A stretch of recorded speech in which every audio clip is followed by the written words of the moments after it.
ನಮಸ್ಕಾರ. ವಾರದ ಅತಿಥಿ ವಿಶೇಷ ಕಾರ್ಯಕ್ರಮಕ್ಕೆ ನಿಮ್ಮೆಲ್ಲರಿಗೂ ಕೂಡ ಪ್ರೀತಿಯ ಸ್ವಾಗತ. ವೀಕ್ಷಕರೇ, ಬದುಕಿನಿದ್ದಕ್ಕೂ ಕೂಡ ಹಲವು ಕ್ರಾಂತಿಯ ಜೊತೆಗೆ ನಮ್ಮ ಬದುಕನ್ನು ನಡೆಸುತ್ತೆ. ಆದರೆ ನಾವು ಕೆಲವರನ್ನ ಗಮನಿಸಿದಾಗ ಸಾಧನೆ ಮಾಡಿದವ್ರನ್ನ ಅಂಥ ಕ್ರಾಂತಿಗಳಿಗೆ ಅಕ್ಷರದ ಜೋಡಣೆಯನ್ನು ಕೊಟ್ಟು ಹೊಸ ಕ್ರಾಂತಿಯನ್ನಾಗಿಸಿ ಬದುಕಿನ ಬದಲಾವಣೆಗೆ ನಾಂದಿ ಹಾಡ್ತಾರೆ. ಬಹುಶಃ ಅಕ್ಷರಕ್ಕಿರುವಂಥ ಶಕ್ತಿ ಅಂಥದ್ದು ಅಂತ ನಾವು ಅಂದ್ಕೊಳ್ಳೋಣ. ಇಡೀ ಹೆಜ್ಜೆಗಳನ್ನು ನಾವು ಗಮನಿಸ್ತಾ ಬಂದಾಗ, ಇತಿಹಾಸದ ಪುಟಗಳನ್ನು ತಿರುಗಿಸಿದಾಗ ಹಲವು ವಿಚಾರಗಳಿಗೆ ಅವರ ಧ್ವನಿ ಎತ್ತುವಂಥ ಕೆಲಸ ಅಕ್ಷರದ ಮೂಲಕ ಮಾಡ್ತಾರೆ. ಅಕ್ಷರ ಅಷ್ಟು ಶಕ್ತಿಯನ್ನು ಪಡೆದಿರುವಂಥದ್ದು. ಆ ನಿಟ್ಟಿನಲ್ಲಿ ಎಲ್ಲ ವಿಚಾರಗಳಿಗೆ, ಅದು ಜಾನಪದ ಇರ್ಬೋದು, ಯಕ್ಷಗಾನ ಇರ್ಬೋದು, ದಲಿತ ಸಮುದಾಯ ಇರ್ಬೋದು, ಅಥವಾ ಬಂಡಾಯ ಇರ್ಬೋದು, ಯಾವುದೇ ವಿಚಾರಗಳು ಮುಖ್ಯವಾಗಿ ಕನ್ನಡದ ವಿಚಾರ ಬಂತು ಅಂತ ಹೇಳಿದ್ರೆ ಅಲ್ಲಿ ನನ್ನ ಧ್ವನಿ ಅಕ್ಷರದ ಮೂಲಕ ಇದ್ದೇ ಇದೆ ಎನ್ನುವಂಥ ನಿಖರತೆ ಇವತ್ತಿರುವ ಅತಿಥಿಯ ಬಗ್ಗೆ ನಾನು ಹೇಳೋಕ್ಕೆ ಇಷ್ಟಪಡ್ತೀನಿ. ತಮ್ಮದೇ ಆದ ಒಂದು ವಿಶಿಷ್ಟ ಕೊಡುಗೆಯನ್ನು ನೀಡ್ತಾ ಬಂದಿರುವಂಥ ಇವರು ಕರಾವಳಿಯ ಭಾಗದವರು. ಆದರೆ ಕರಾವಳಿಯಲ್ಲಿ ಕಡಲ ಮೊರೆತದ ಜೊತೆಗೆ ಚಳುವಳಿಗಳ ಮೊರೆತ, ವಿಚಾರ ಕ್ರಾಂತಿಯ ಭೋರ್ಗರೆತದಲ್ಲಿ ಮಿಂದೆದ್ದು ಲೇಖನಿಯನ್ನು ಹಿಡಿದರು. ಆದರೆ ಆ ಲೇಖನಿ ಜನರ ನೋವುಗಳಿಗೆ ಮಿಡಿಯುವಂಥ ಖಡ್ಗವಾಗಲಿ ಅಂತ ಬಯಸಿದವರು. ಹೀಗಾಗಿ ಬಹಳಷ್ಟು ಕ್ಷೇತ್ರಗಳಲ್ಲಿ ತಮ್ಮದೇ ಆದ ವಿಶಿಷ್ಟ ಕೊಡುಗೆಯನ್ನು ನೀಡ್ತಾ ಬಂದಿರುವಂಥ ಇವರು ಪ್ರಾಧ್ಯಾಪಕರು ಹೌದು. ದೇಶ ವಿದೇಶಗಳಲ್ಲಿ ಉಪನ್ಯಾಸವನ್ನು ನೀಡಿದ್ದಾರೆ. ಪ್ರಸ್ತುತ ಕನ್ನಡ ಅಭಿವೃದ್ಧಿ ಪ್ರಾಧಿಕಾರದ ಚುಕ್ಕಾಣಿಯನ್ನು ಕೂಡ ಹಿಡಿದಿದ್ದಾರೆ.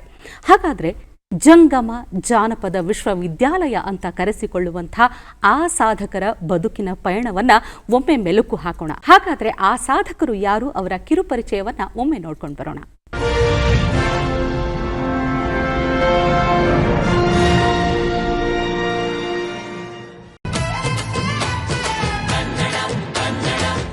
ಸಾಂಸ್ಕೃತಿಕ ಅಧ್ಯಯನ, ಯಕ್ಷಗಾನ, ದಲಿತ, ಬಂಡಾಯ, ಕರಾವಳಿ ಜಾನಪದ ಮುಂತಾದ ವಿಷಯಗಳಲ್ಲಿ ಪರಿಣಿತಿ ಪಡೆದ ಲೇಖಕ, ಪ್ರಾಧ್ಯಾಪಕ ಡಾಕ್ಟರ್ ಪುರುಷೋತ್ತಮ ಬಿಳಿವೆಲೆ ದಕ್ಷಿಣ ಕನ್ನಡ ಜಿಲ್ಲೆಯ ಸುಳ್ಯ ತಾಲೂಕಿನ ಪಂಜಾದವರು. ಪುತ್ತೂರಿನಲ್ಲಿ ಪದವಿ ಶಿಕ್ಷಣ ಮುಗಿಸಿ 1979ರಲ್ಲಿ ಮದರಾಸು ವಿಶ್ವವಿದ್ಯಾಲಯದಿಂದ ಕನ್ನಡದಲ್ಲಿ ಸ್ನಾತಕೋತ್ತರ ಪದವಿಯನ್ನು ಪಡೆದು 1984ರಲ್ಲಿ ಮಂಗಳೂರು ವಿಶ್ವವಿದ್ಯಾಲಯದಿಂದ ಸುಳ್ಯ ಪರಿಸರದ ಗೌಡ ಜನಾಂಗ ಕುರಿತು ಪ್ರಬಂಧ ಮಂಡಿಸಿ ಡಾಕ್ಟರೇಟ್ ಪದವಿಯನ್ನು ಪಡೆದರು. ಮುಂದೆ ಸುಳ್ಯದ ನೆಹರು ಮೆಮೋರಿಯಲ್ ಕಾಲೇಜಿನಲ್ಲಿ ಉಪನ್ಯಾಸಕರಾಗಿ ವೃತ್ತಿ ಆರಂಭಿಸಿದರು. ನಂತರ ಮಂಗಳೂರು ವಿಶ್ವವಿದ್ಯಾಲಯ ಮತ್ತು ಹಂಪಿ ಕನ್ನಡ ವಿಶ್ವವಿದ್ಯಾಲಯದಲ್ಲಿ ಪ್ರಾಧ್ಯಾಪಕರಾಗಿ ಮತ್ತು ಜಾನಪದ ವಿಭಾಗದ ಮುಖ್ಯಸ್ಥರಾಗಿ ಸೇವೆ ಸಲ್ಲಿಸಿದ ಡಾಕ್ಟರ್ ಬಿಳಿಮಲೆಯವರು 1998ರಿಂದ ದೆಹಲಿಯ ಅಮೆರಿಕನ್ ಇನ್ಸ್ಟಿಟ್ಯೂಟ್ ಆಫ್ ಇಂಡಿಯನ್ ಸ್ಟಡೀಸ್ನ ನಿರ್ದೇಶಕರಾಗಿ ಕೆಲಸ ಮಾಡಿದರು. 2015ರಿಂದ ದೆಹಲಿಯ ಜವಾಹರ್ಲಾಲ್ ನೆಹರು ವಿಶ್ವವಿದ್ಯಾಲಯದ ಕನ್ನಡ ಅಧ್ಯಯನ ಪೀಠದಲ್ಲಿ ಪ್ರಾಧ್ಯಾಪಕರಾಗಿ ಕಾರ್ಯನಿರ್ವಹಿಸಿ ಇದೀಗ ನಿವೃತ್ತಿ ಹೊಂದಿದ್ದಾರೆ. ವಿಶ್ವದ ಅನೇಕ ಪ್ರತಿಷ್ಠಿತ ವಿಶ್ವವಿದ್ಯಾಲಯಗಳಲ್ಲಿ ಅವರು ಉಪನ್ಯಾಸ ನೀಡಿದ್ದಾರೆ. ಅಮೆರಿಕ, ಜರ್ಮನಿ ಮುಂತಾದ ದೇಶದ ವಿದ್ಯಾರ್ಥಿನಿಯರಿಗೆ ಕನ್ನಡ ಕಲಿಸಿದ ಹಿರಿಮೆಯೂ ಇವರದು. ಭಾಷೆ, ಸಾಹಿತ್ಯ ಮತ್ತು ಸಂಸ್ಕೃತಿ ಬಗ್ಗೆ ಅಪಾರವಾದ ಆಸಕ್ತಿ ಇರುವ ಕಾರಣ ಬಹುರೂಪ, ಮೆಲುದನಿ, ಕನ್ನಡ ಕಥನಗಳು, ವಲಸೆ, ಸಂಘರ್ಷ ಮತ್ತು ಸಮನ್ವಯ ಮುಂತಾದ ಕೃತಿಗಳನ್ನು ಸಮಾಜಕ್ಕೆ ಕೊಡುಗೆಯಾಗಿ ನೀಡಿದ್ದಾರೆ. ಇನ್ನು ಕಾಗೆ ಮುಟ್ಟಿದ ನೀರು ಅವರ ಆತ್ಮಕಥನ. ಹಲವಾರು ಅಕಾಡೆಮಿ ಸಮಿತಿಗಳಲ್ಲಿ ಸದಸ್ಯರಾಗಿ ಸೇವೆ ಸಲ್ಲಿಸಿರುವ ಡಾಕ್ಟರ್ ಪುರುಷೋತ್ತಮ ಬಿಳಿಮಲೆ ಅವರ ಸಾಧನೆಗೆ ಆರ್ಯಭಾಷೆ ಸಾಹಿತ್ಯ ಮತ್ತು ಸಂಸ್ಕೃತಿ ಅಕಾಡೆಮಿ, ಕರ್ನಾಟಕ ರಾಜ್ಯೋತ್ಸವ ಹಾಗೂ ಇನ್ನಿತರೆ ಪ್ರಶಸ್ತಿಗಳು ನೀಡಿ ಗೌರವಿಸಲಾಗಿದೆ.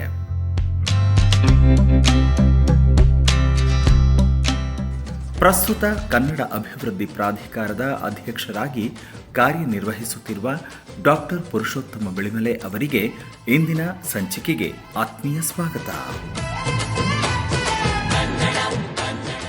ಪ್ರಸ್ತುತ ಕನ್ನಡ ಅಭಿವೃದ್ಧಿ ಪ್ರಾಧಿಕಾರದ ಅಧ್ಯಕ್ಷರು ಆಗಿರುವಂತಹ ಡಾಕ್ಟರ್ ಪುರುಷೋತ್ತಮ ಬಿಳಿಮಲೆ ಅವರು ಇವತ್ತು ನಮ್ಮೊಟ್ಟಿಗಿದ್ದಾರೆ. ಸರ್, ನಿಮಗೆ ನಮ್ಮ ಚಂದನ ವಾಹಿನಿಯ ವಾರದ ಅತಿಥಿ ಕಾರ್ಯಕ್ರಮದ ಪರವಾಗಿ ಆತ್ಮೀಯವಾದ ಸ್ವಾಗತ ಸರ್. ನಮಸ್ತೆ ಸರ್. ನಮಸ್ಕಾರ. ತುಂಬಾ ಸಂತೋಷ ನಿಮ್ಮ ಜೊತೆ ಮಾತಾಡೋದು. ನಮ್ಮ ಕಾರ್ಯಕ್ರಮದಲ್ಲಿ ಸಾಧಕರ ಒಂದು ಬದುಕಿನ ಪಯಣವನ್ನು ಶುರು ಮಾಡೋದಕ್ಕೆ ನಾವು ಸೀದಾ ಅವರು ಹುಟ್ಟಿದ ಊರು ಪರಿಸರದ ಪ್ರಭಾವದ ಬಗ್ಗೆ ಹೋಗ್ತೀವಿ. ಯಾಕಂದರೆ ಇವತ್ತಿನ ಒಂದು ಸ್ಥಾನ ಆಗಿರಬಹುದು, ಜವಾಬ್ದಾರಿ ಆಗಿರ್ಬೋದು, ಸಾಧನೆ ಆಗಿರ್ಬೋದು, ಎಲ್ಲದಕ್ಕೂ ಭದ್ರ ಬುನಾದಿ ಅಂದರೆ ಹುಟ್ಟಿದ ಊರು, ಬೆಳೆದಂಥ ಪರಿಸರ ಆಗಿರಬಹುದು. ಆದರೆ ನನಗೆ ಯಾಕೋ ಇವತ್ತು ನಿಮ್ಮ ಆತ್ಮಕಥನ ಕಾಗೆ ಮುಟ್ಟಿದ ನೀರು ಎನ್ನುವಂಥ ಶೀರ್ಷಿಕೆನೇ ಬಹಳಷ್ಟು ವಿಷಯಗಳನ್ನು ಹೇಳುತ್ತೆ, ಬಹಳಷ್ಟು ಕುತೂಹಲವನ್ನು ಮೂಡಿಸುತ್ತೆ. ಆ ಇಡೀ ಆತ್ಮಕಥನದಲ್ಲಿ ಬಾಲ್ಯದ ದಿನಗಳೂ ಇದೆ, ಅಮ್ಮ ಹೇಳಿದ ಒಂದು ಮಾತು ಬದುಕಿನುದ್ದಕ್ಕೂ ತಾವು ಪಾಲಿಸಿಕೊಂಡು ಬಂದದ್ದು ಇದೆ. ಆ ವಿಷಯಗಳಿಂದಲೇ ಯಾಕೆ ಆರಂಭಿಸಬಾರ್ದು ಅಂತ ಸರ್? ಇಲ್ಲ, ಅದು ನೋಡಿ, ನಾನು 1955 ಇಸ್ವಿಯಲ್ಲಿ ಹುಟ್ಟಿದವನು, ಅಂದರೆ ಕಳೆದ ಶತಮಾನದ ಮಧ್ಯಭಾಗದಲ್ಲಿ ಹುಟ್ಟಿದವನು. ಈಗ 21ನೇ ಶತಮಾನದ 2ನೇ ದಶಕದಲ್ಲಿ ಬದುಕ್ತಾ ಇರೋದು. ಹಾಗಾಗಿ 2 ಶತಮಾನಗಳನ್ನು ದಾಟಿ ಮುಂದೆ ಹೋಗ್ತಿರುವಾಗ ಮತ್ತೆ ಹಿಂದಕ್ಕೆ ಹೋಗಿ ನೋಡಿದಾಗ ಅವೆಲ್ಲ ಈಗ ತುಂಬ ಚಂದ ಕಾಣ್ತದೆ. ಅದು ಅಂದರೆ ಅದರ ಬಗ್ಗೆ ಮಾತಾಡಲಿಕ್ಕೆ ಖುಷಿ ಆಗ್ತದೆ, ಆಮೇಲೆ ಆ ನೆನಪುಗಳು ಸಂತೋಷ ಕೊಡ್ತದೆ. ಆದರೆ ಅದನ್ನು ಬದುಕುವ ಕಾಲಘಟ್ಟ ಇತ್ತಲ್ಲ, ಅದು ಭಾಳ ಭಯಾನಕವಾದದ್ದು. ಹಾಗಾಗಿ ತುಂಬ ರೊಮ್ಯಾಂಟಿಸೈಸ್ ಮಾಡಿ ನಾವು ಮಾತಾಡ್ತೀವಲ್ಲ ಈಗ, ಅದನ್ನು ನೀವು ಆ ಕಾಲಕ್ಕೆ ಹೋದರೆ ನಾವು ಹಿಂಗೆ ಆಗ್ತೀವಿ ಅಂತ ಆಗ ಗೊತ್ತೇ ಇರಲಿಲ್ಲ. ನೋಡಿ, ನಾವು ಹಿಂಗೆ ಆಗ್ತೀವಿ ಅಂತ ಗೊತ್ತಿದ್ದು ಆ ಕಾಲ ನಮಗೆ ಬದುಕಿದ್ರೆ ಅದು ಖುಷಿ ಕೊಡ್ತಿತ್ತು ನಮಗೆ, ನಾನು ಏನೋ ಮುಂದೆ ಆಗ್ತೀನಿ ಅಂತ. ಆದರೆ ನಮಗೆ ಅದ್ರ ಬಗ್ಗೆ ಏನು ಐಡಿಯಾನೇ ಇರಲಿಲ್ಲ. ನಾನು ಹುಟ್ಟಿದ್ದು, ತಾವು ಕಾಗೆ ಮುಟ್ಟಿದ ನೀರು ಹೇಳಿದಿರಿ, ಅದರಲ್ಲಿ ನಾನು ಅದನ್ನು ಬರೆದಿದ್ದೇನೆ.